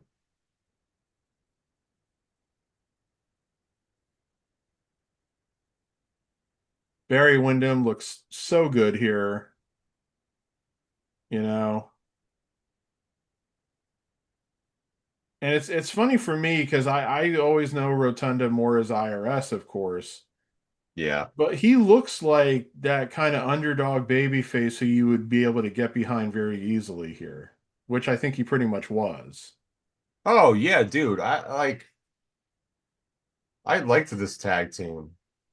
Yeah, the problem was is that they both kind of got disillusioned with Vince and the way he was going. That's why they both went back to, down south essentially. That they felt more comfortable there. Wyndham more so, I think. Yeah. Which was funny because his father, of course, had been pretty prevalent in WWF in the 70s as, one half of the Blackjacks. So a side note here. Did you see what Hasbro's doing with the Transformers apology tour? The Transformers Apology Tour. Yes. Oh, I started to see something the other day, but I didn't have time to watch it, so don't spoil it. Are they It's apologizing for killing everybody in Transformers the movie? specifically Optimus Prime. Dude, it wasn't just Optimus Prime though, it was like fucking everybody. Yeah. So there's nothing really to spoil. I think the rumor is that there's going to be a new Blu-ray or something to come out, some new Ultimate Edition of the movie with all kinds of crazy shit in it, something with the comic books as well. I think they might be doing, but it's the apology tour, and there's like a new toy line that's coming out. Well, yeah, because so the thing that was so traumatic for me about watching Transformers the movie, and I'm talking about the 1986 animated Is movie for because the those who don't people know. didn't know that Optimus was actually that popular, and they decided to fucking kill him. Well, I don't think somebody like me realized that the cartoon was made to promote the toys, not the other way around. Correct. Um, and so that's why like they killed everybody off and everything. But it's like, it wasn't just Optimus. The only Autobots from the first two seasons of the show who survived the movie were Bumblebee, Cliffjumper, Jazz, the Dinobots, Perceptor, and Blaster. That was pretty much it. Yeah, because And Perceptor and Blaster weren't introduced until season two. Ironhide and all the rest were all taken out like so Yeah, easily. Ironhide, Ratchet, Prowl, and I think it was Brawn all get killed on the ship by the Decepticons. Prime obviously dies. You see Wheeljack's corpse in one part when Autobot City's being attacked, and one other one was there. There was like also like scenes that weren't filmed, I think, where you saw like Hound and Mirage getting killed. You saw like Trailbreaker's corpse. Yep. It's like seriously, it's like all the guys that you liked from the beginning, like the original Autobots, like the first episode Autobots and shit. That was the other thing too. You just see Wheeljack as a corpse, and his role got reduced in season two because they shifted like everything that Wheeljack used to do to Perceptor, and I never liked Perceptor. He was Yeah, okay. he was just always annoying to me. The thing, the Oh, thing, Iron Sheik with the dropkick on his partner. the thing about Um, it is too is like you said, it was the cartoon was built to sell yeah, the toys, and the toy line was changing because they wanted to add new figures in, so and new yeah. leaders. Hence why they killed. Well, I mean, Megatron technically dies too, Right, I was but gonna get to that. Megatron, Starscream, yeah, Thundercracker, Skywarp, and the Insecticons all die too. yeah. So it's kind of like they wanted to add a new line, but like they didn't realize when they wrote the story was already done and they did it. They didn't realize how popular some of these characters really were. And Yeah, then when the movie came out and there was an uproar, they were like, "Oh shit, right. And we gotta go roll what I just find interesting, clothes." Iron Sheik's kind of wearing like long shorts here. Yeah, yeah. He I doesn't have think pants. They're not full pants and they're not tights. I So have not found footage of that match yet. okay. Uh, I keep finding footage of the promos that both of them did, but I can't find the footage of the match. And I swear there is. yeah. Um, but so yeah, it's like I said, like you like all these guys were killed, and like we're like Wheeljack. I was trying to say. Oh, you just see him as a corpse there in Autobot City. And it's like that always pissed me off because Wheeljack is literally the first Transformer you see in the first episode of the show. Yeah. I'm just like, what a way. But then it's like those other guys who, like I said, for those deleted scenes that, or like those scenes that didn't actually get filmed, you just never see them again. And then with some of the ones who I said did survive the movie, you didn't see him again after the movie. Jazz, you saw briefly in a couple seconds of the first couple episodes of season three, but because Scatman Crothers passed away, he just went away. And Cliff Jumper was gone then too because Casey Kasem quit the show because he was pissed off about Carbamia Oh yeah, yeah, I remember that. because he had Middle Eastern descent and he didn't like that they were depicting it because Carbamia, for those who don't know, it was this country that they created in the third season that was allying itself with the Decepticons. And it was a very thinly veiled reference to Libya and Yes. Muammar Gaddafi, who the United States, of course, was having big disputes with at that time. But Casey Kasem was offended. He demanded they take it out. They didn't. So he said, fuck you, I quit. Plus, I feel like they wanted to focus on all the new characters anyway. Right. And This is unfortunately, all the new Autobots just weren't as likable as the originals. there was ones that I did like. Hot Rod was my favorite. But that's the thing. I didn't really like Rodimus Prime that much.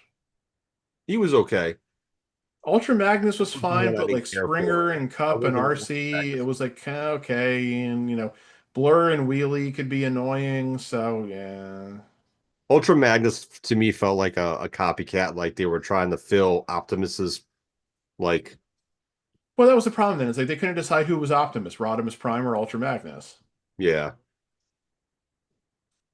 This match is good. I'm not gonna I've this is a good tag match. Yeah. And you've got the old stereotypical ethnic heels here in Volkov and the Iron Sheik, who the crowd is obviously going to hate Yep. because this is Because the good still in old the white waning. Americans. This is still in the Cold War days, even though they were starting to wane at this point, and because the Soviet Union would be gone in about six more Here comes the years. managers. But it was still only a couple of years after the Iranian Revolution, so. And see, a lot of this match has been Rotunda taking the punishment. Yes, I've noticed.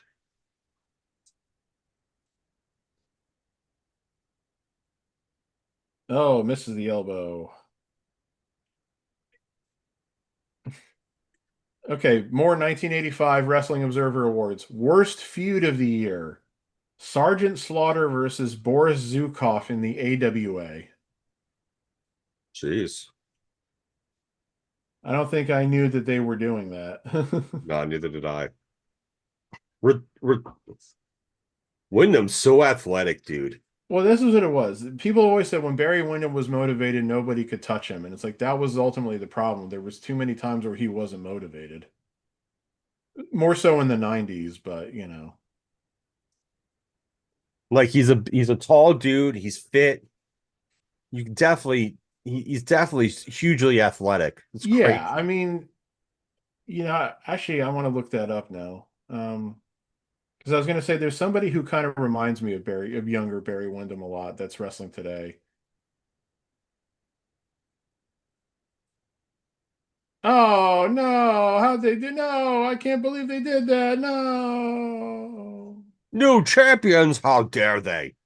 How dare they put the belts on those freaking foreigners? Well, the Express would win the tag titles back from Sheik and Volkov later in the year before dropping them to the Dream Team. I want to say also before the end of 1985. And the Dream Team, of course, was Brutus Beefcake and Greg Valentine. Would drop the titles to the British Bulldogs at WrestleMania 2. But I think it was the second loss then to the Dream Team that basically that made both Wyndham and Rotunda say we don't want to be around here anymore. They did the same thing that Sasha and Naomi did.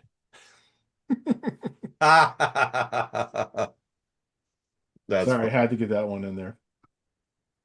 That's Barry Windham was listed as being 6'6", 275.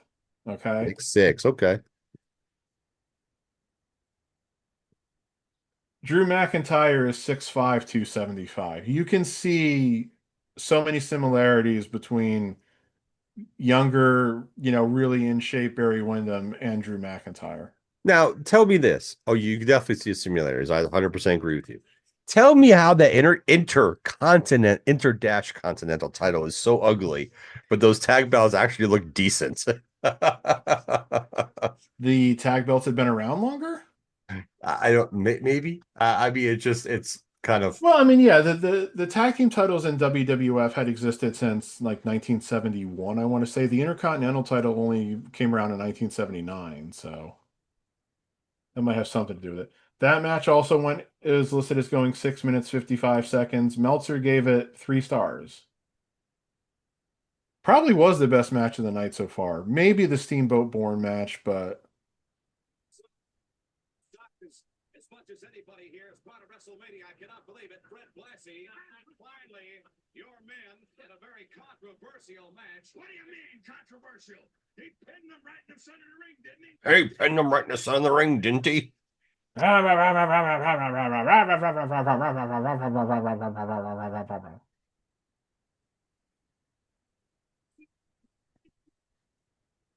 okay, so I went through all of the 1985 Wrestling Observer Newsletter awards that existed then and still exist today. He's created several new awards that since, like, Booker of the Year, Promoter of the Year, a few others. But anyway, now here are some awards that no longer exist that he gave out that year. Okay. Most Impressive Wrestler, Dynamite Kid, Okay. who he lists as being in All Japan and WWF, which is funny because weren't the British Bulldogs also listed as being in Stampede that year? Interesting. This was the last year he gave out Most Impressive Wrestler, though. It was also the last year he gave out Most Washed Up Wrestler, which he awarded to Sergeant Slaughter, who was in the AWA. Yeah, that's Strongest Wrestler, Road Warrior Animal, who he lists as being between the AWA, NWA, and All Japan. In the World Wrestling Federation are going to clash. Most Unimproved, oh boy. Sergeant Slaughter. Ha! Most Obnoxious, for the third of 4 years in a row he would win it, Vince McMahon. Oh my God, that's even funnier. Well, I mean, that's just That's strictly funny. as Vince being a TV announcer, of course. So, Yeah, but still that's yeah, that's best babyface for the fourth of 10 consecutive years he would win the award, Hulk Hogan. for what? What award? Best babyface. So I he know. got he got in 1 year, he got best baby face, most charismatic, and most overrated. Yep. So you give Hey, he's a charismatic, overrated babyface. oh, see, Meltzer, this is why we can't believe Eddie. See, this just makes our point even more valid than what it was. Look at that WWF duffel bag. Oh, all the cash in there, the fake cash. God, you couldn't buy a duffel bag that small today. I mean, if you did, I don't know what you're using it for. See, this I, this makes it just more valid looking back at what Dave Meltzer and his PWI stuff was doing, their voting back in the 80s. yeah. Most charismatic, overrated baby face. I, Okay, so the best heel in 1985 for the second year in a row that he won the award, Piper, the Hot Rod. Piper. Yeah, okay. Yep. I was one. Hey, Heenan switched suits. He was wearing like a beige coat in the pre-taped interview. Now he's got this sparkly black number on, which he looks pretty good in. Yeah, Uh-oh. Uh-oh. Big John Studd walked over the top rope. yes, he did. Well, that was supposedly the reason Andre hated him. Andre was like, only I get to do that.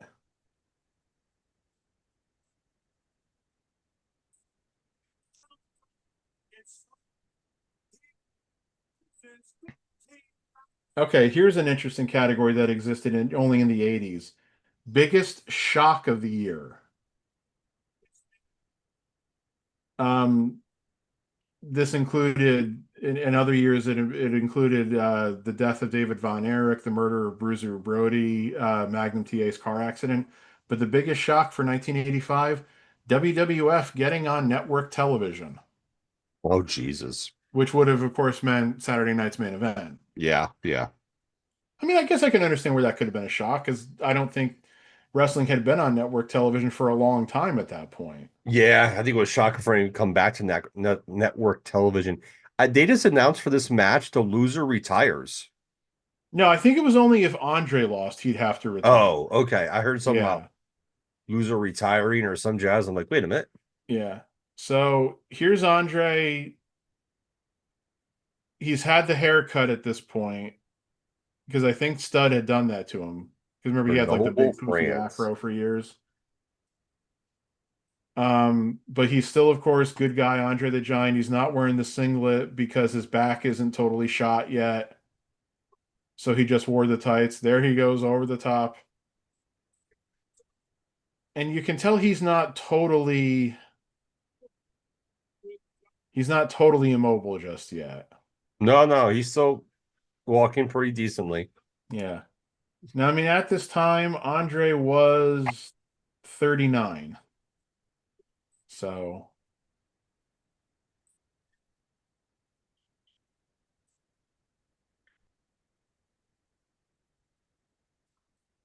But as we all know, shortly after this, he yeah. was.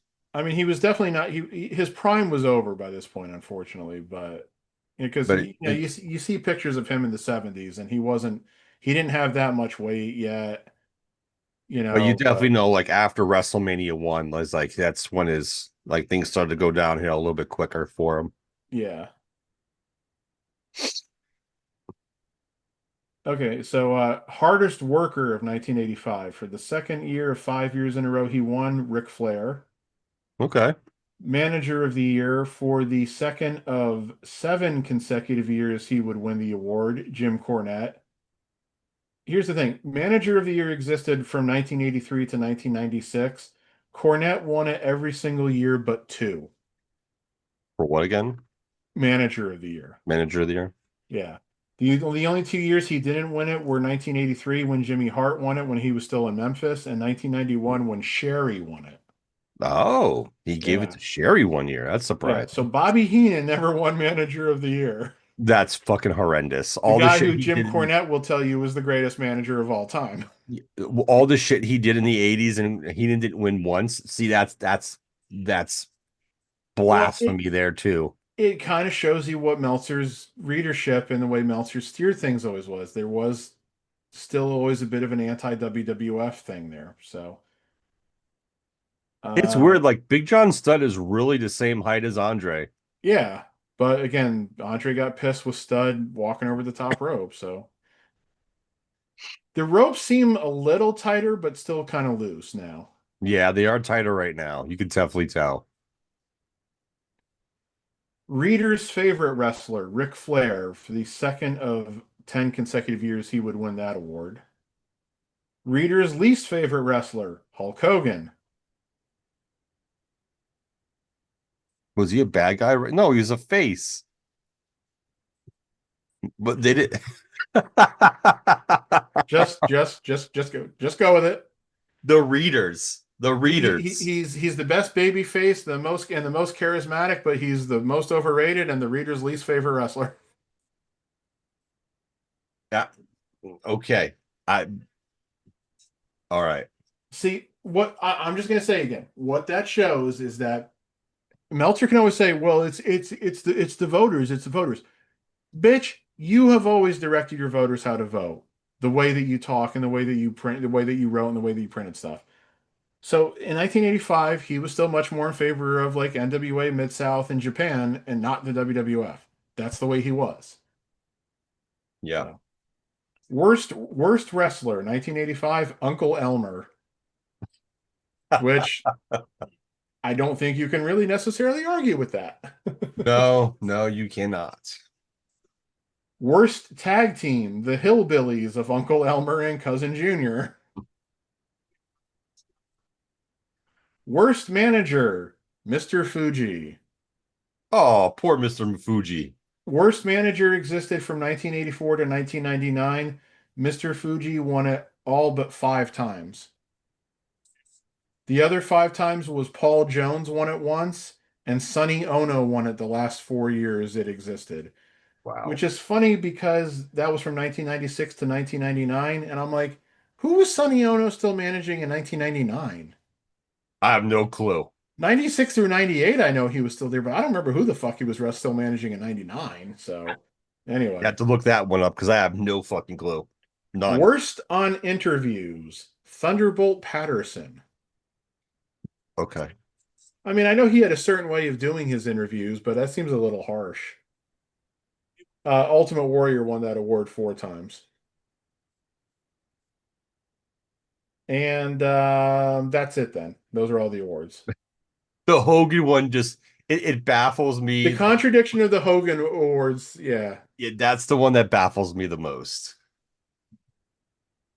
And I'm just very upset that Heenan never won Manager of the Year. Are you fucking kidding me? Yeah, and look, I love Cornette, but there's no way Heenan probably shouldn't have won it at least a couple times in those years. Man, all the You people know, Heenan's managed and all that shit. and Jeez. and I suppose one could argue that Heenan's best manager that Heenan's best managing jobs were in the 70s, but still, you know. Listen, like we didn't see the 70s, but like just basing it on, I'm sorry, just the 80s. Like the people he managed in the Heenan family, come on, there's not. Well, yeah, that's what I was going to say.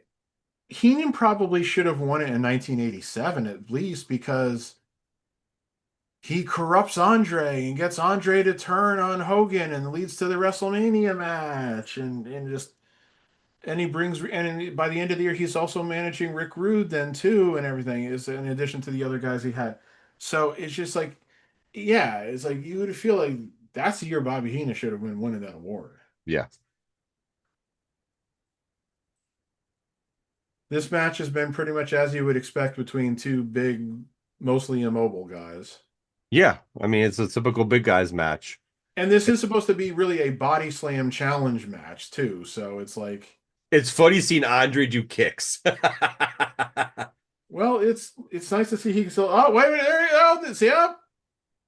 I was There's the just about to body say, see, there slam. hasn't been like any body slam attempts yet at this point, So that's the match because Andre slammed him out. So now he's got the duffel bag filled with the $15,000, which was a shit ton of money in 1985. Not really, but Oh, and he's throwing it to the crowd until Bobby says, "Give me that money." God only knows how much money was actually in that thing. They were probably all singles. Yeah.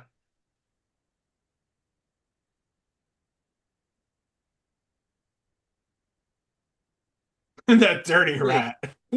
That dirty rat, what a snake. Well, which is it? Gorilla, is he a rat or a snake? They don't call him the brain from nothing,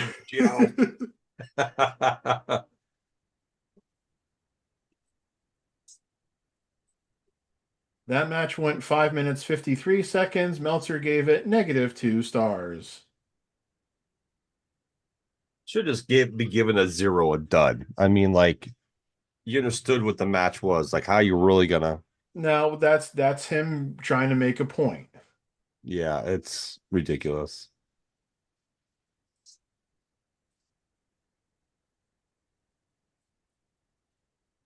When you come down to it, that is a really pretty looking body slam, though, especially considering the size of the guy he's slamming. Yeah. Nope, Andre doesn't have to retire.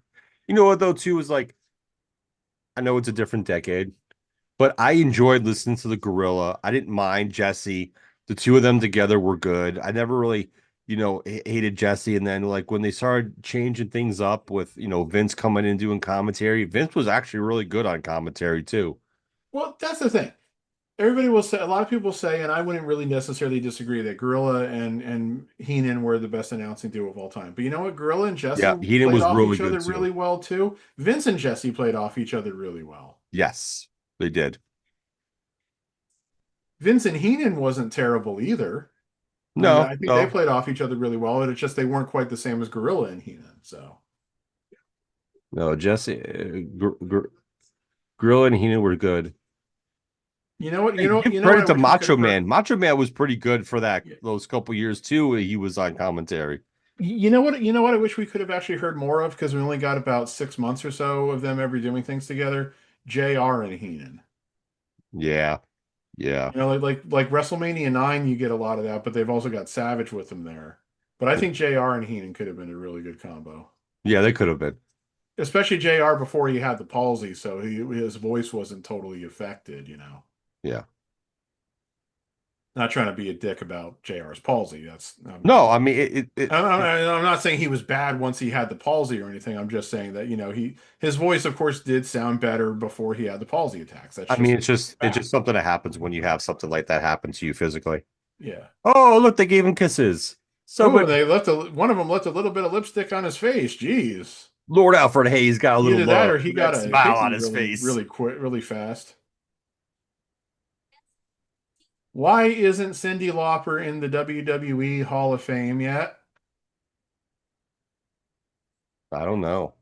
When you think about it, though, it's like, well, that was the whole thing. When they started putting celebrities in, and it's like Mr. T wasn't the first one to go in, that was pretty ridiculous when you come right down to it, you know, because he was such a big part of this show. But yeah, Cyndi Lauper was equally so. So it's like I've just never really understood why she's never been inducted. Maybe she's said no. I hope that's the reason why, because there's really no other reason I could think of. Yeah, that's the part that always baffled me. Yeah, I got to admit, as much as I dislike Moolah because of the things we know about Moolah now, those glasses fit her so perfectly. Oh God, yeah. Leilani Kai is one of those wrestlers who I think has become a little underrated. I think people don't really realize that she was really good for her time for what women's wrestling was. She was. I like that she still shows up on some of these like Saturday night's main events now and everything. It's nice that they Yeah, like I've still noticed. bring It's her in. good.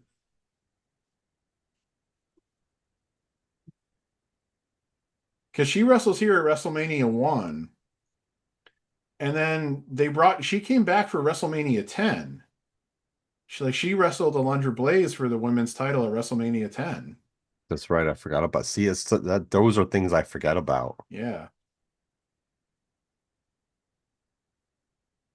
So it's like, hey, you know, they're so determined to induct a female every year. Why don't they induct her this year? Oh, that's right. They're already inducting Stephanie. You know, it's weird. We're almost at March, and she's the only one. We haven't had any Yeah, other you would think that they would announcements. start announcing inductees by now. Like who else is going in? I mean, I'm really hopeful for Demolition this year finally, but other than that, I'm kind of at the point where it's like, yeah, whatever. Like if they induct somebody that I think really should be in there, I'll be like, yeah, great, you know, but I don't really care. And I think next year's Hall of Fame is going to be a fucking train wreck. So, Oh, because it's overseas. right, who the fuck is going to honestly want to go to Saudi Arabia to be inducted into the Hall of Fame? Especially if it's anybody who like, you know, was more than like 10 years in the past. It's like, is there anybody who's going to be going over there even going to know It'll who the be fuck they Macho are? Man Randy Savage's time to be inducted into the Hall of Fame. Savage is in. Oh, is he in? They put him in back in 2015 finally. Oh yeah, shit, that's right. My bad. See, I Yeah, forgot. and luckily Lanny was still alive then to Oh yeah, accept it, that's you right. know, That's right. Yes, yes. since Lanny has passed away now too, you know. I don't know who they're gonna put next year. Is gonna be definitely gonna be an interesting one. I'm afraid they might convince Cena to be the headliner next year, and I'll be like, yeah, that's gonna For piss me Saudi, off. It's yeah, like I'm like I wish somebody would be able to really kind of convince him, John. It's a huge slap in the face if you're going to accept your Hall of Fame induction in front of that Saudi crowd instead of like the crowd that actually made you, you know. I know. And obviously, I have no idea where WrestleMania is going to be in 2 years, but you know, Let's get this match rolling, people. Wendy Richter, the victim of the original screw job, as it were. Yeah, pretty much. And when I say original screw job, that's really just a WWF thing because obviously there have been screw jobs plenty of times in wrestling history, but WWE knows how to do it best. well, they know how to do it where it becomes like the big significant thing, you know. That is true. And hey, you got to remember when they screwed Wendy Richter over by having Moolah as the black this escort, the Spider Lady, whatever the fuck it was, beat her in that match later in 1985. She went back, quit, and never came back until they inducted her into the Hall of Fame in 2010, I think it was. Yeah, I Which was remember kind of that. amazing that they even got to that point where they could do that because she literally just was like, fuck this, and never came back. Yeah. I'm trying to remember where she went after this, like if she continued to wrestle or how long she continued to wrestle. Yeah, you have to look that up. I think she did though. Because she was only 25. No, Wendy Richter was 24 here, not yet 25. Jesus. So think about how young she was when she said, fuck this place. That's crazy. And Moolah was one of her trainers.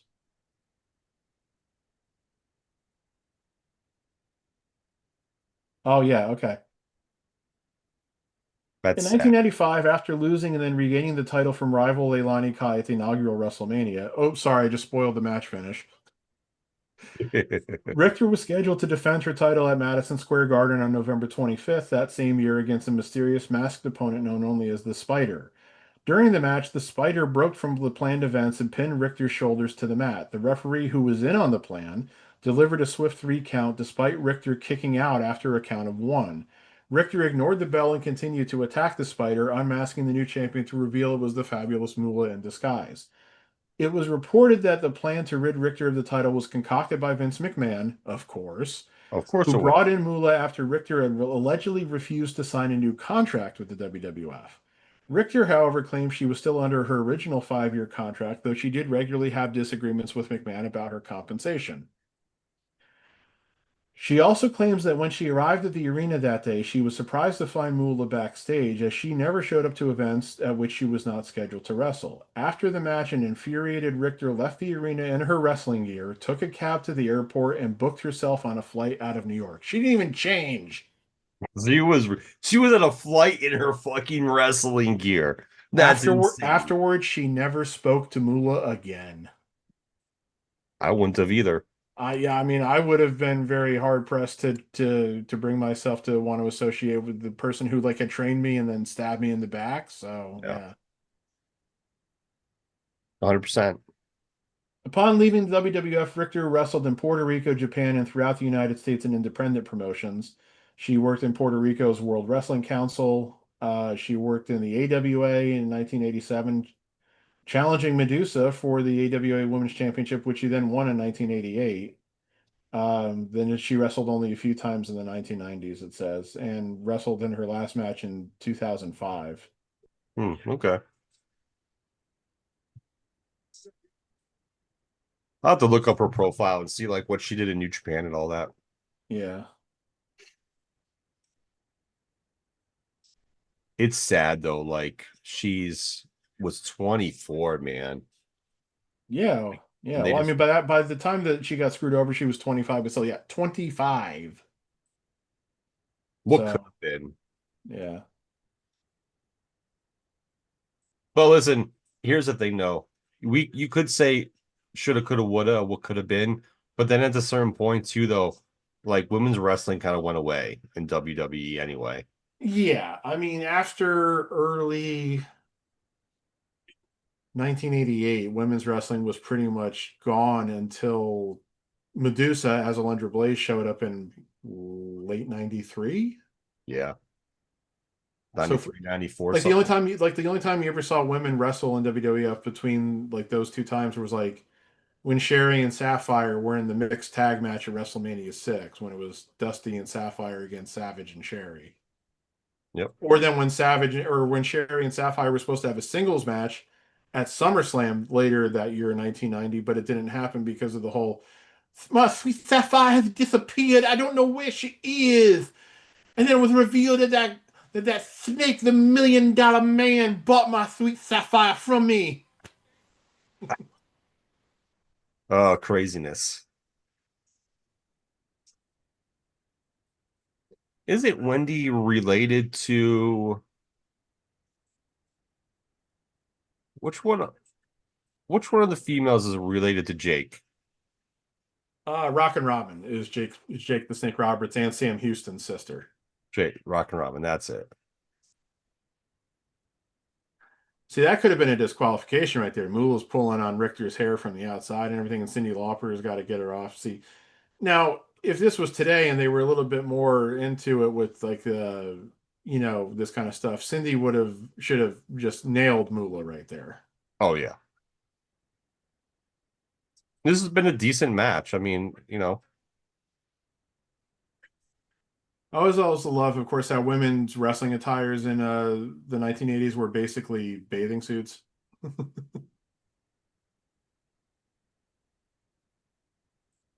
that was an interesting move she just did too. Ooh, ooh. I'm not sure if that was a little bit of a mistiming or just Yeah. maybe I don't really think Wendy Richter was supposed to jump there into Leilani because Leilani the way Leilani got the knees up. Yeah, might not have been. Ooh, interesting backbreaker.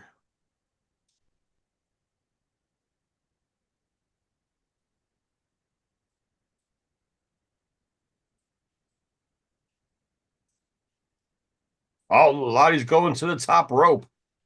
Oh dear.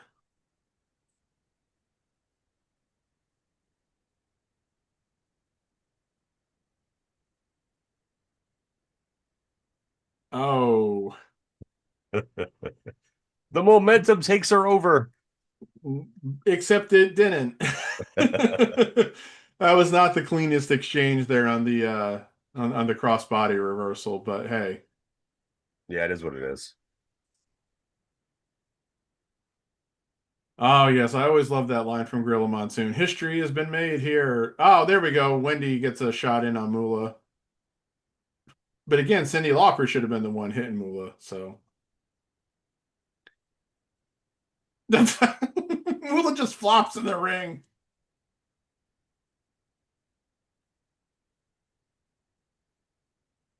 Oh, Finkel hadn't quite perfected it yet.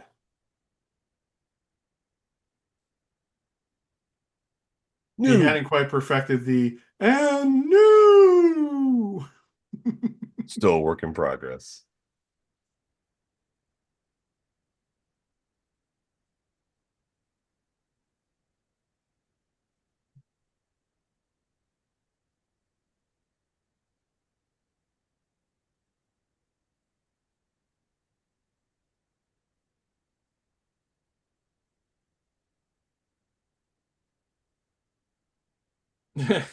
This dancing in the ring is so comical.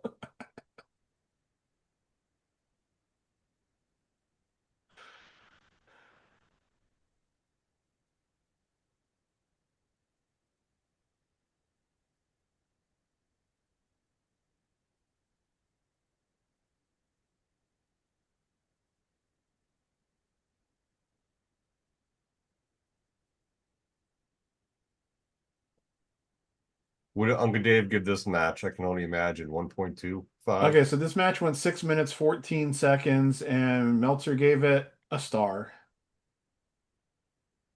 One single solitary star.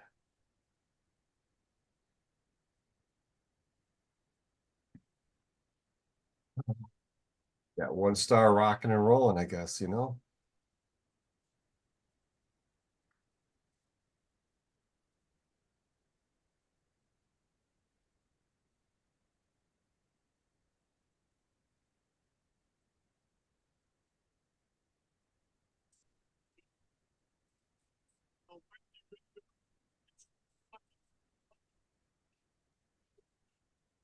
She had the smarts to hook that leg because she was in a lot of trouble. It's turned out to be the biggest wrestling spectacular. Dave Wolf, don't go away. Come on in. Once again, Wendy Richter, Cindy Lauper, Dave Wolf, the belt back in your camp. You caught me at the happiest second of my life. You caught me at the happiest second of my life.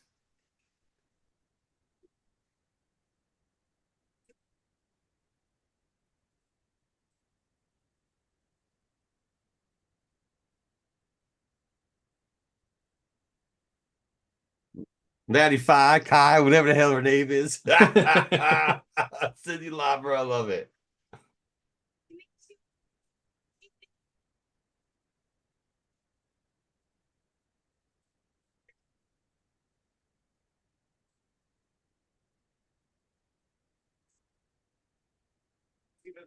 And the women's belt wasn't too bad either. I'm not gonna lie.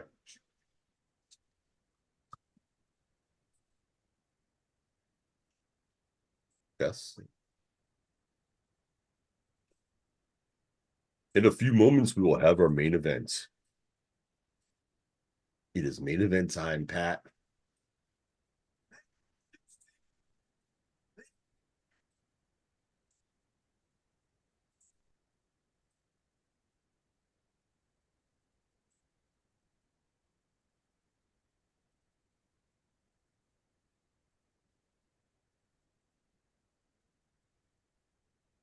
Former manager of the New York Yankees.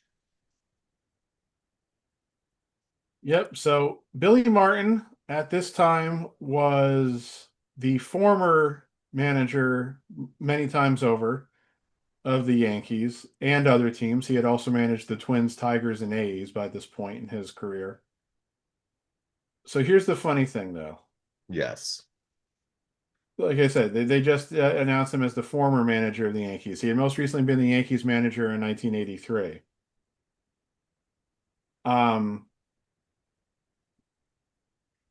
He was about to be the Yankees manager again because George Steinbrenner fired Yogi Berra as Yankees manager 16 games into the 1985 season. So less than a month after this, Martin would be the manager of the Yankees again for the fourth time. Jesus.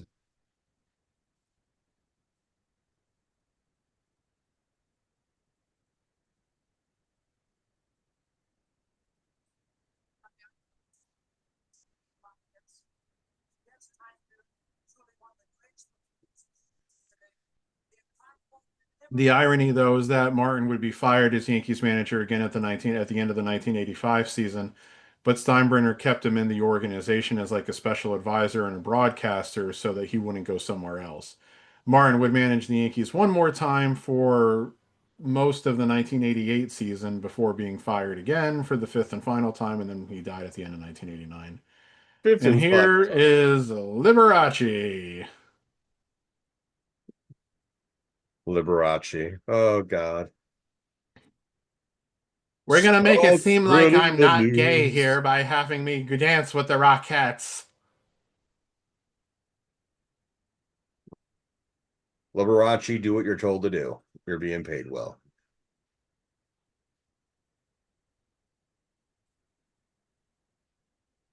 Did you ever see that movie that they did about Liberace on HBO a few years ago where Michael Douglas played him? No, I didn't. That's one I did not watch. It was interesting.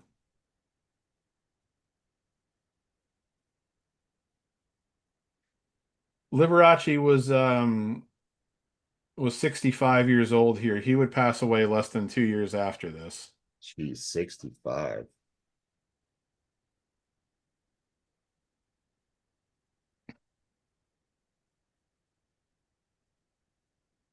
$65. Lord. The funny thing is that he always denied he was gay, even though it was pretty obvious that he was. I mean, yeah. Well, on his Wikipedia page, it mentions in 1959, he successfully sued the Daily Mirror for libel after they published an article implying he was homosexual, which was criminalized at the time. Later in 1982, he was sued by his lover and chauffeur Scott Thorson for palimony. He continued to deny that he was homosexual. Scott Thorson was played in that HBO movie by Matt Damon. Gotcha. And here comes Yep. The Parkinson's has not fully set in yet, of course, at this point.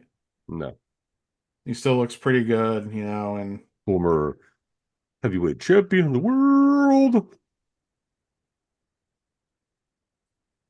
Muhammad Ali. He's got a big pop too, Muhammad. Not surprised.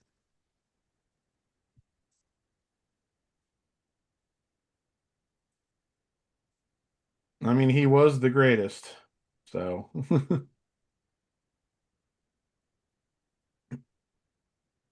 see, here's the thing. This also kind of goes to show you how people age differently depending upon what they've done in life and everything.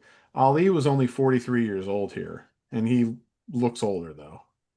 Yeah, he does. Now, again, it's partially because, of course, of what his career was, but it's also partially because I don't know if he had been diagnosed yet, but he probably already had the signs of Parkinson's. So, Yeah, true.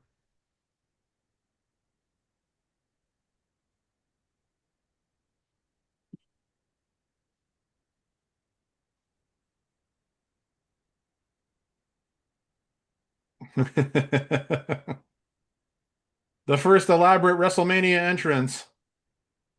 Yeah. Roddy Piper. Y'all may not like him, but you still gotta respect him. You got that right, Ventura. Well, it was like what Piper said when he showed up at Starrcade 1996 and he confronted Hogan in the ring. Would they have cheered you so much if they hadn't hated me so much? He Yeah. had a point. No, he He did. definitely had a point. I just always loved that little like head tilting that he's doing. Oh, yeah. And I always loved that Panther shirt that he wore.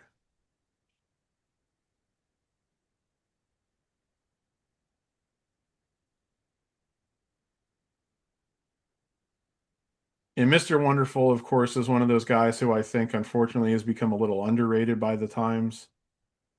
Yes. Because he was never really a champion. He was never a champion in WWF. Nope. Um, but yeah, actually, I gotta look that up now that I say that. Oh, there's Orton's Papa. Yep, cast on the arm, of course.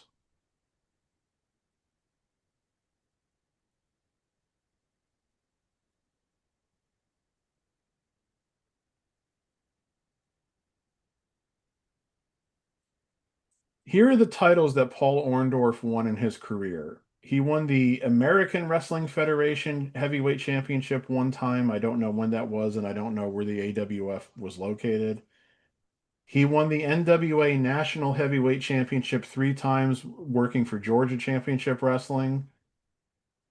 He was one-time National Wrestling League Tag Team Champion with Brian Blair, later of the Killer Bees. I don't know when that was. And here Now comes this is the what was it again? The most charismatic, overrated baby face of the that year. of the year that the fans hated. Now this is interesting though. They're playing Real American Yes. on the dub here. Real American, of course, did not yet exist. Nope.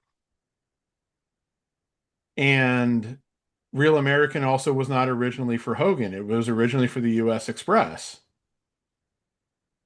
Now, the reason I'm sure that they've overdubbed Real American here Because is it's Hogan. because I think he was using Eye of the Tiger, and I'm just going to assume they couldn't get clearance for that. Yeah. And to be honest with you, It works better with Real American. yes. So there he is with Mr. T, and of course, Superfly is in their corner because unfortunately for Superfly, his star had already faded at this point because, he killed his girlfriend. Yeah. So we had the biggest pops of the night go to Bruno, Muhammad Yep. Ali, and Hogan. Am I right? I think that those were the biggest. I think that's a fair assessment. Yeah. I'm not saying that specific order. I think Bruno's had. I would probably say Bruno's pop was the biggest, and then probably Hogan's second, and then Muhammad Ali's was third.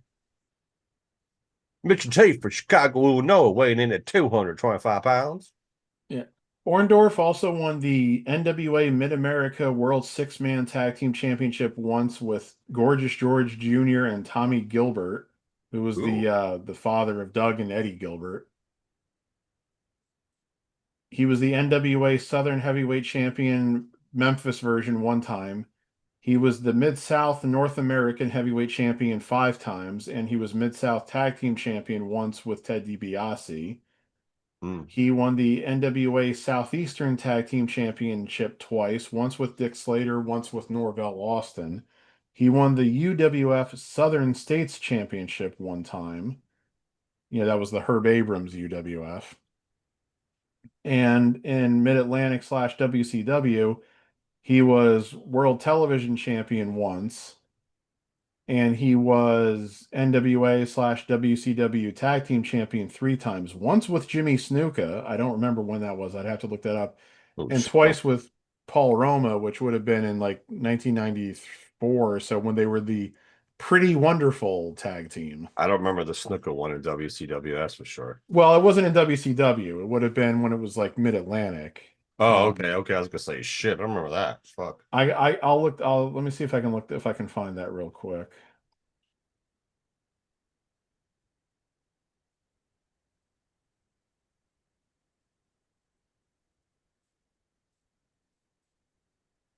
Um, I love how they turn the lights off. Yep, scores to be settled here. Another typical Gorilla line. It You is say that like in interesting. every Survivor Series match. You know what's interesting though? Like this is the only match where they actually turn the lights off. Yeah. And they have the spotlight on the center of the ring because you can only see the people in front. You can't see everyone else. Yeah. It's So interesting how they Orndorff did is that. Like, obviously shorter than Hogan, but his body is just as good. yeah,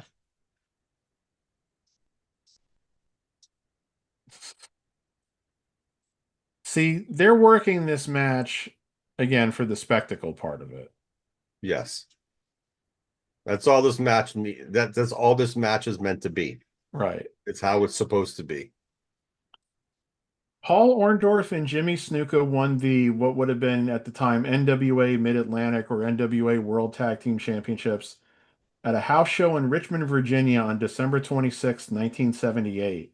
They defeated the team of Baron von Raschke and Greg Valentine. That's a combination. That's a crazy combination. They would hold the title for 123 days until April 29th, 1979, when they lost it at a house show in Wilmington, North Carolina, to the team of Baron von Raschke and Paul Jones, which is an Yes. even more interesting tag team combination. Yeah, yeah, I would say so. That's funny. Yep, see, there we go. There we go. Let's These get the two hated each spectacle other. going. Piper has always said that he hated Mr. T, and I think Mr. T has said the feeling was mutual. Yeah, because I get it. I mean, especially at that time. But at the same time, that's what McMahon wanted. Well, yeah, and again, you can't deny that one of the big selling points of this show was Mr. T, because Yes. Mr. T was huge then. With This the was A only a team and couple all years that. after Rocky 3. The A team was going high at this point. And you But gotta Piper resented this celebrity coming in wrestling. So, you have to admit though, like Hogan also going to be in Rocky puts this in motion. Like, well, yeah, well, that's just it. Hogan was offered the part of Rocky 3 when it was still the Vince McMahon senior WWF. yep, He said, I want to go do this movie. Vince Sr. said no. Hogan said, well, I'm going to. Vince Sr. said, you're fired. yep, He went and did the movie, got seen by tons of people, and then he went to AWA, and he originally continued his heel gimmick that he had been doing in WWF in AWA until Vern Gagne realized this is a babyface that people will get behind. And that's really where Hulkamania started. yeah. Of the But celebrity aspect, like you see that, like, yeah, yeah, but Vern was still too old. Vern, while he had no problems pushing Hogan, he was still too old school in wanting to put the belt on Hogan, thinking that the world champion should be somebody like him or somebody like Nick Bockwinkel, or like a real like proficient technical wrestler and everything. yeah, And then Vern also wanted like a portion of what Hogan was making in Japan, which Hogan understandably balked at. yeah. I mean, I would too. Wow, I'm not working for your promotion. I'm going to Japan and working for myself. Why am I going to give you fucking money? Right. And he never had like a formal contract with him or anything like that. And so Vince Jr. took over the company and came look at Billy Martin grinning at this. I think it's funny. It's great. And Vince Jr. came calling and said, I want to build this company around you." And Hogan was like, "Sure." And the rest was history in more ways than one. Look at Ali going after him. That's fucking awesome.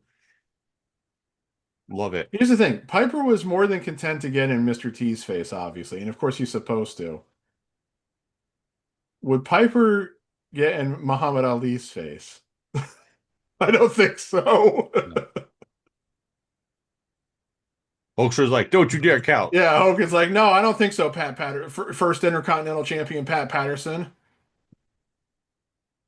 First Intercontinental Champion / possible child predator. So, well,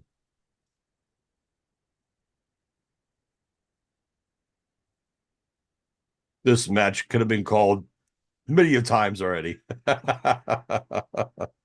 Oh, nails their heads together. I'm going to be blatantly honest with you.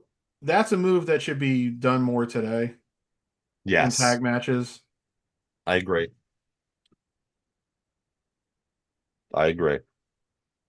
It's an easy spot to do. It'll get the crowd going. Once again, the atomic drop cells of that time. Piper's holding his dick. Like my balls got squished, brother.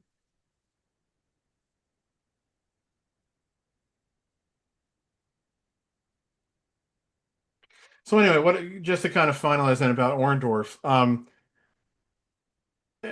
it just seems like most of the time when he held titles, they were in like territories, and while there a couple of them I think were like those promotions' main titles. It's like he was never world champion, he was never Yeah. intercontinental champion, he was never United States champion, that kind of thing. So Unfortunately, because he was a good wrestler. He was a good worker. yeah, yeah. This is the problem is that he was working at a time where it was like there was always somebody else. Like so, like right here when he's a heel, there's Piper, you know, as the number one heel. There's Iron Sheik, you know. When he turns face, there's Hogan. When he turns heel again, there's Andre's turned heel by that point, and it's Bundy. And then when he turns face again, it's Hogan again. So it's like when he went to WCW in the early '90s. Remember they did like after Sting had been kicked out of the Horsemen. Remember Sting had like he was getting like backed up by like Orndorff and Junkyard Dog and the Steiners. Yep. But so Sting's the number one babyface there, you know? So Oh, a chair shot. oh, one of those padded folding chairs. Yep. So that probably didn't hurt quite as much. Nah, should have been good. Pandemonium breaking loose because that's the kind of pan we like, or something. Pat Patterson can't keep shit together. Here comes Muhammad Ali. See, that's the thing. At this point, you'd almost think that Ventura on commentary would have been saying something like, now, if they had a real referee in there instead of Pat Patterson Monsoon, maybe they'd have some order.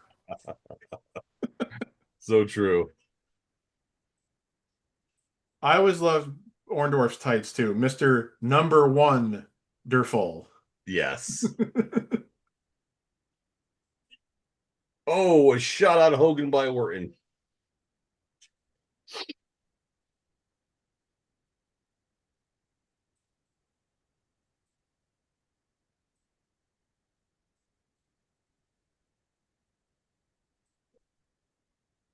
He's a house of fire and a fire of a house.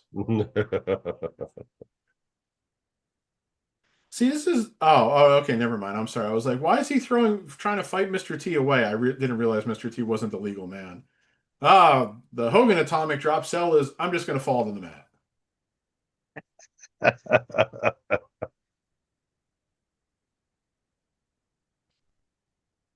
He did a little, ooh, and that was about it. Oh, funny. I don't feel like doing well, actually, okay. Here we go. Hey Hulk, why don't you sell the atomic drop the way these other guys do? That doesn't work for me, brother. I keep seeing things like flying. It's like, are people like throwing trash? Yes. Yeah. Oh yeah, there's a couple things in the ring there. You can see them. Okay. Yep, they literally are. See, it didn't just start with the NWO people. No, it was done in the 80s. It's probably done long before that too. Dude, it's not the first match, too. There was two other Yeah, matches. I There think the was, women's match there was too. Yeah, yeah, the women's match is one of them. but yeah, I'm sure people threw shit in the ring in the territories back in the '60s and the '70s, probably mostly in the South too. So many the fans were throwing stuff when Big John Studd and Heenan came out.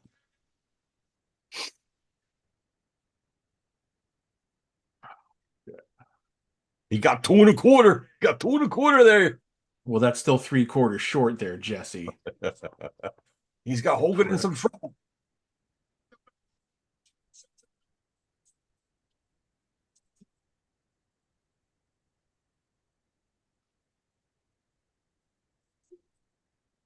Now, normally you would be saying, why is Hogan taking all the punishment?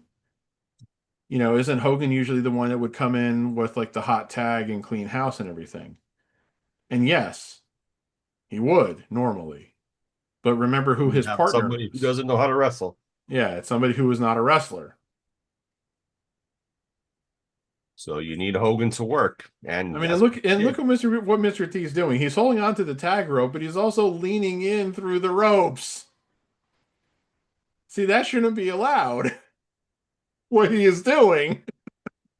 That tag should not be legal because he was halfway inside the ring. Nope. It's funny though, like Hogan worked when he needed to. I mean, this is early on too, so Yeah. he wasn't going to say no to this. See, now they made the tag, but they cut Mr. T's comeback off pretty quick, and so now he's having to sell. Okay, see right there, he didn't know what to do. He still doesn't know what to do. Orndorff's trying to do something, and Mr. T's not doing whatever he's supposed to be doing. So this is a very awkward sequence right here. I could see Orndorff probably saying, "If you don't fucking do what I'm getting you to do."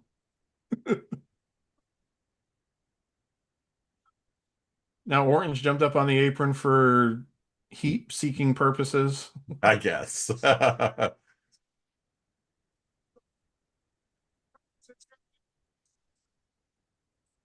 Now Muhammad Ali is up on the apron as if to say, "Hey, Pat Patterson, you're doing a bad job." I don't have a good Muhammad Ali impression, as you might have picked up. Yeah, that's how to do this. Yeah, I do it very soft. His voice was diminished by that point, though, so he wasn't quite the rapping guy that he had been back in the '60s. So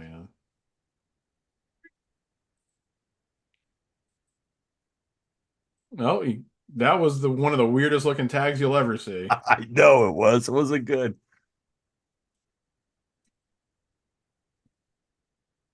I'll tell you this though, it must have gotten really hot in that building because these guys are sweating up a storm. Yeah. I mean, they're working, but yeah, they're all sweating like it's Maybe that's why they turned off the lights. Maybe somebody said it's gotten too hot in here. I don't know. could be just for that like main event atmosphere, like boxing and shit. Yeah. Now, one thing I do want to point out, something that's Orton trying to get in here, Snuka cutting him off. There was a pretty significant member of the roster. Uh-oh, here we go. See, now why isn't Snuka trying to get Orton off here? It's like he's like just totally ignoring him because that's what the script dictates. And then there he goes. He hits Orndorff with the cast. And now Snuka comes back in to cut Orton off. One, And we two, get the three three. count. Yeah, such a crazy ending. The fact that Hogan doesn't really do anything to get the pin. Anyway, what I was trying to say is there was a pretty significant member of the roster who was not on this card, and that was Don Morocco. Oh yeah, that's And right. I've heard differing stories, but nobody seems to have a concrete reason why he wasn't booked in any way.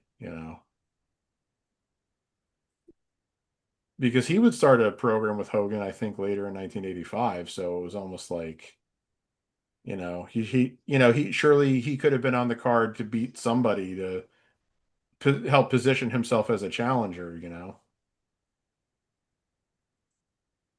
So this is hysterical. So Piper and Orton have bailed, and here's Mr. T trying to be like, "Hey man, I know we were just fighting, but are you okay, brother?" And of course, Orndorff's all like, hey, to hell with you guys, but they're all being like, "Hey, come on, man, match is over, brother. Hey, you got nailed by your partner, brother." And of course, Orndorff would turn face after this because Piper and Orton blamed him for the loss, even though Yeah. it was their fault. Yeah, I know.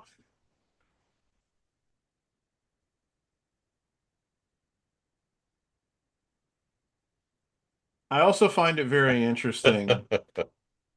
So, so this is WrestleMania 1, of course, 1985.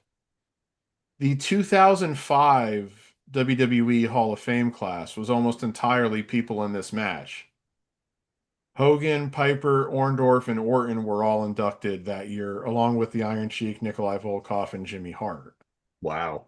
Yeah. So it was like all people who were very significant parts of WrestleMania 1 20 years later. So it made a lot of sense. Yeah, yeah.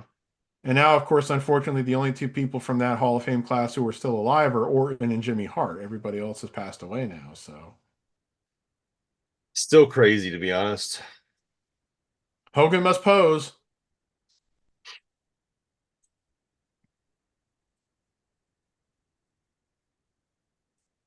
Look at the chest flex. Yep. And there's the shot that was always used for Saturday night's main event. Look at Billy Martin just loving this. Oh God, yeah. He's like these sweaty, handsome men. So this was the longest match of the night at 13 minutes and 34 seconds. Wow. Now, I was alluding to this earlier. Meltzer's rating for this match, not rated. Really? Really. And unfortunately, I have no idea why. I did a search to say, like, why didn't Meltzer rate the main event at WrestleMania 1? And I couldn't find anything. So I have no clue. I should DM him on X and ask him why. Yeah. Because it's like, did he, again, it's not like he rated it a dud or negative 2 stars. He didn't rate it. And it's like, well, why didn't you rate it? Was it because a celebrity was wrestling, and Mr. T, or was it because of the screwy ending? But it's like that doesn't those things wouldn't make sense to me. So I'm just like, yeah, why didn't you rate this match? I just don't get it. So Yeah, that is interesting. He never rated this match. Huh. and another funny thing is I remember years ago, I don't remember what year it was, WWE did a show right before WrestleMania that year that I think was on like USA, where they picked like the 10 best WrestleMania matches of all time. Yeah. And they had this one on the list. And I remember AJ and myself talking, saying, why? Just because nobody ever thinks of this match as being like one of the great matches or anything. And it's like I said They probably put it on there because it was the main event at the first WrestleMania and so much was riding on the show and like The it's more significance of it, historically yeah. significant than it is a great match or anything like that. Oh, backstage interview. Yeah, I'm gonna put my arm around the Superfly here, brother. And you know what's gonna happen in about 5 years, brother? The 1990 Royal Rumble, brother. I'm gonna come in the ring. Superfly's already gonna be in the ring. He's gonna try to attack me, and I'm gonna take him out of the ring with a big boot, brother. Which did happen. Yes. What turned me on, Eugene? You know what turned me on, Mean Gene? Not the stuff that Vince is into, brother. I mean, hopefully not, but Hulk was a weird guy too, unfortunately, as we have come to find out. So I thought he was going to beat everybody up by himself, brother. And we know that would have been a problem, brother, because he killed his fucking girlfriend, brother. Crazy. Brother, I killed Nancy, brother. Vince paid off the cops in Allentown, brother.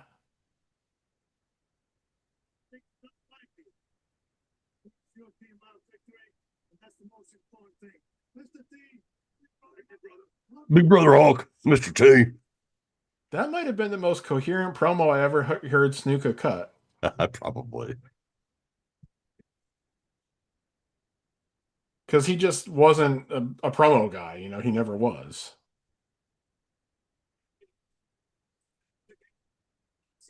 Let's go back to ringside for Gorilla Monsoon and Jesse Ventura.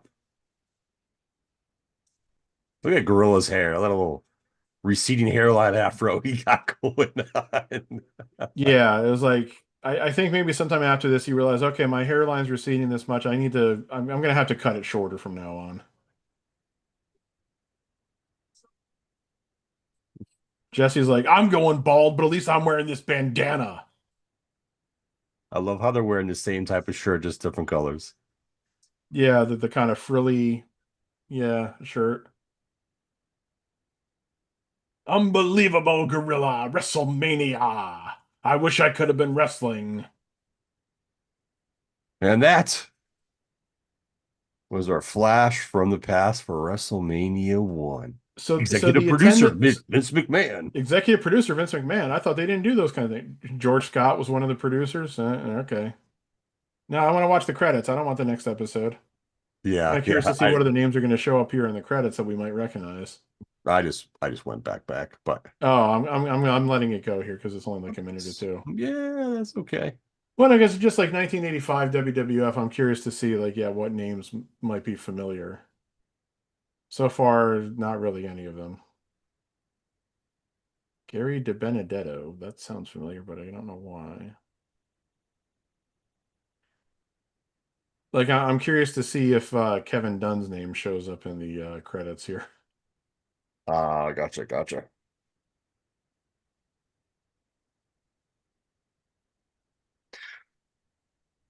Yes. Videotape slash slow mo.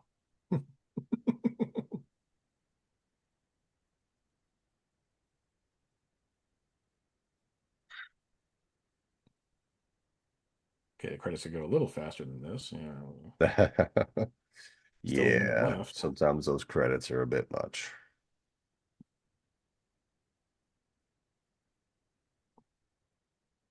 I know one name I won't see in the credits here, of course, and that is Bruce Pritchard because he was not with the company yet. Nope, not yet. Not till 1987 or so, I want to say. Maybe 88.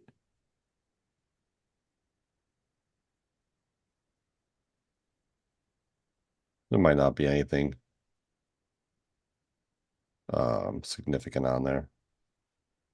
Coordinating consultant, James Barnett.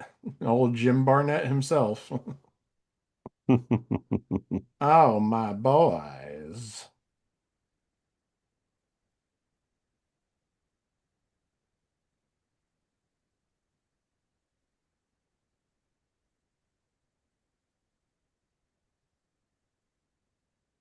Nah, I think that's just about it.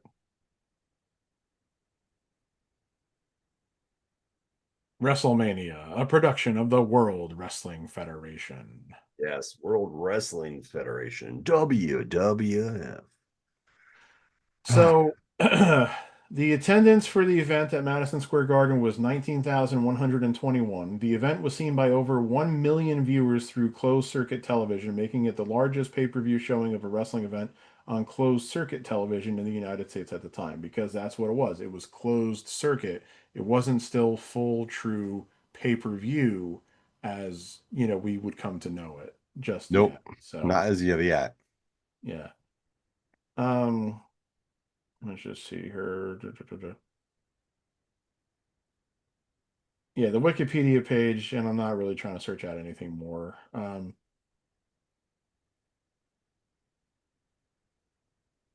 Let's see, does it say here maybe? Um, I'm looking at the reception part here to see if it says anything about Meltzer's ratings, but it doesn't. So, Ah, gotcha. Understood. uh, anyway, um, there was a lot riding on this show, and like if the show had failed, it is possible that WWF would have failed. Yes. The WWF as it was under Vince, and it was like the Failed funny or thing. mightily struggled and failed later on. Yeah, I mean, I think Vince wasn't totally on stable ground as far as trying to do his expansion and everything like that at the time. Um, I do believe I've read, and apologies if I'm getting any of these facts wrong. I do believe I read that one of the ways in which he financed WrestleMania was with the money he got from selling the TBS time slot back to Jim Crockett after the whole Black Saturday debacle. I think that was part of it, and there was something else too. Yeah. It was like he sold the time he sold the that time slot on TBS, back to Jim Crockett for like $1 million, saying something like "you'll choke on that million" or something like that. But and it's like he used it to help finance WrestleMania and everything. So, um, oh, okay, here we go. This is interesting. Talking about the closed circuit, a technical glitch ended the closed circuit broadcast early in the showing at the Civic Arena in Pittsburgh, Pennsylvania.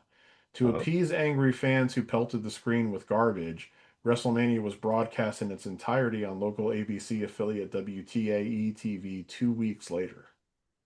'Cause interesting. That's what closed circuit was. It meant that you had to like go to a place to watch it, Yep. kind of almost like a movie in a way. Yeah, It was like, absolutely. but yeah, it was like you'd be going to like an arena. It's like like how weird is that? You go to arena to watch something that's in a different arena. Yeah, like a live event. It is interesting how they Yeah. did that. 100%. So I mean, again, WrestleMania may not have been like a critical um success, and again, like the matches may not have been what we would come to know as like great matches or anything, but again, it was more about like the spectacle. It was more about doing the super card type thing, and Yeah, Vince would probably deny it to this day. It is a direct response to what NWA had started to do with Starcade. Because, yes, people, Starcade came first. yes, it did. There had been two Starcades already, 1983 and 1984. Yeah, And and I the funny mean, thing, of course, was the number of people who were on like the Starcade 83 card who were here at WrestleMania 1. Piper, Valentine, Steamboat, Orton, I think somebody else I can't think of. We're all on the original Starcade card who are all on this card in some way, shape, or form, too. yeah, and yeah, he can pretty much deny it if he wants to, but like he also needed to do something big for his show. Like he Hmm. wanted to take over, do his thing. He needed a big show. And like when you see Starcade happening, you got to create something of your own and see where it goes and do it differently. Like he was like he had to give credit to McMahon because like he was kind of ahead of his time of like how his thinking was and how he wanted to do stuff. And Yeah. he had that sink or swim mentality and a lot of the decisions he made in the early 80s, mid 80s, some not so good ones, but the majority of what he did was working and it worked and it led Yeah. to what it is now. What Vince saw before I think any of the others saw it, and this is why he's the one who won. He knew the way that cable television was going to Yep. change the Oh, because it landscape. was rapidly changing in the early 80s. Right. He knew that cable was pretty much the future, and that's where it was going. And it's like, you weren't going to be restricted by geography anymore. Nope. You were going to be seen countrywide, Right. So he said, East Coast to okay, West Coast. yeah. So he said, okay, if I can get on television and have my product seen nationwide, why should I restrict myself as far as where I run my shows? Yeah, he's got a point. It's like, and you could say like, oh, it destroyed the wrestling business or this, that, or the other thing, and those aren't totally inaccurate statements, because you can definitely argue that in a lot of ways it did hurt the wrestling business, because it's something that Cornette's talked about before. He kind of realized by like the mid 90s, when things had hit a definite lull again, he didn't have anywhere else to get the talent from again, because the territories had bled up and dried out. And the only other places Yep. that really existed at that point were WCW and ECW, in the United States. Obviously, we're not talking Japan, Mexico, and Oh, yeah, of anything like course. that. And it was like, even like USWA still existed, but he started using them as like a training ground in a way. And he had a working relationship with Cornette and Smoky Mountain as long as that kept going, which was pretty much done by like I think 95. So that's when he realized he needed a developmental system and everything. But so it's like, you can say, oh yeah, putting all the territories out of business was detrimental to wrestling overall. And you can understand that, but it's like wrestling still wasn't thought of so highly in the 80s and even into the mid 90s. No. It wasn't like every territory was going to be able to get some kind of cable deal to put their show on. There was And very few of them would have been able to do that. it's like, yeah, it would have been great if you could have had national WWF, WCW, AWA, ECW, and like maybe like one or two other. At some point, though, it would be like, okay, well, now there's too many wrestling promotions. And while it still would have been nice, because guys could have still been free to go, and you still could have kept things like fresher, because if somebody could have said, "All right, I've been here for like 2 years. It seems like you're not really pushing me now. I'm going to go over there and see what I can do there." Yeah. That probably would have still been good in a lot of ways. But Vince, that's not the way Vince operated, and I think even there was a situation where he got on cable television and like the promotions kind of like were trying to tell the venues that they were working in and stuff like that, even bigger ones, to not put the WWF product, you know, in your building. Even if they would have listened to that, at some point Vince would have found other venues that wrestling wasn't dominant in, especially on the West Coast, and he would have been doing bigger venues and still at some point would have pretty much taken over. yeah, It just would have taken a longer route to get there. That's all. yeah. I mean, one of the funniest things I think I ever heard Vince say, it might have been in the Monday Night War DVD, or it might have been something else, but he was like, the way I conduct business is that if you can help yourself, that's great. You've helped yourself. But I don't try to help myself by hurting the other guy or something like that.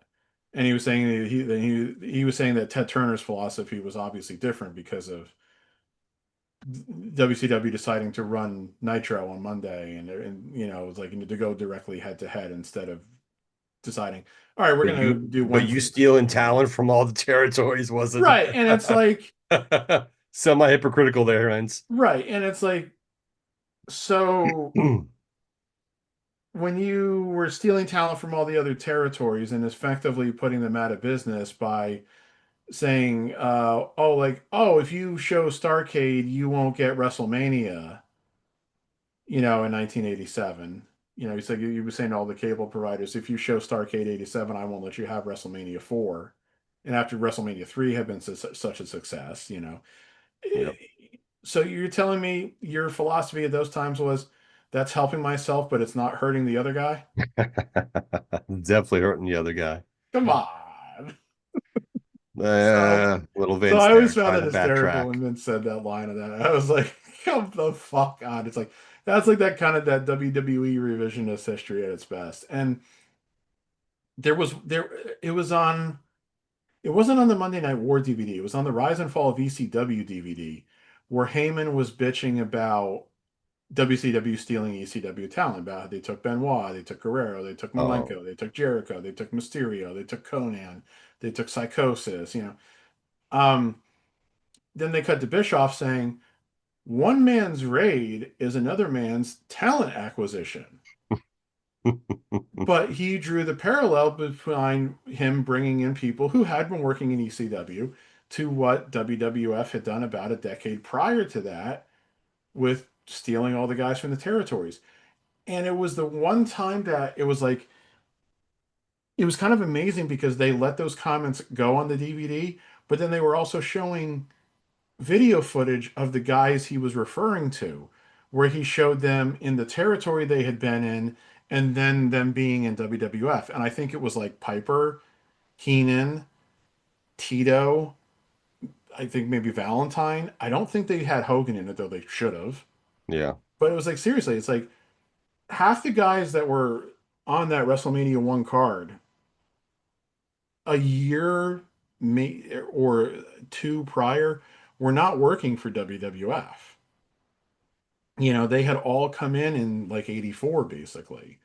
Like the only guys in there who were really truly like veterans of WWF were like Andre, um, Big John Studd, Iron Sheik, I think, Volkov, I think.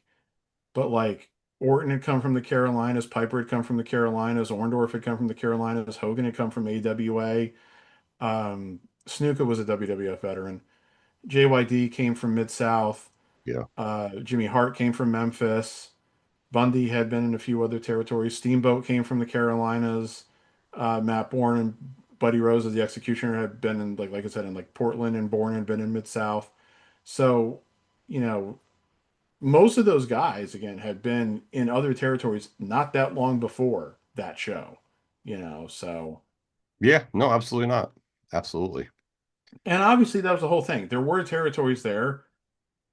You're definitely free to bounce around and go with somebody who's making you a better offer. And it's like on the AWA DVD, like Greg Gagne's telling the story about like all these guys start no showing and calling them up and saying they're paying me more not to be there. Yeah. And that's just the way it goes, unfortunately, at Unfortunately, that money time. always talks. So Yeah. Especially for those guys, because they're spending all that money they're making to travel and stay in hotels and sleep in their cars and shit like that to make these shows and show up and whatnot. So yeah. And at a the lot time, different back then. WWF was still a bit more regionalized. Like they hadn't gone like full national or anything yet. And I don't think just kind of comparing, I don't think the WWF geographic footprint was as expansive as say the AWA's was. Yeah. Like the AWA's, like Cornet, or even like Mid South. I mean, it was Mid South, like Louisiana, Arkansas, and Oklahoma. That's such a weird combination. And Cornell, we were talking about like they'd be making these car rides like 400 miles one way to get to the next town. It's like, Jesus, I'd Yes. be fucking going nuts. I wouldn't be able to do that. Yeah, So, that's a lot. That's a lot to take in. A lot of traveling. yeah.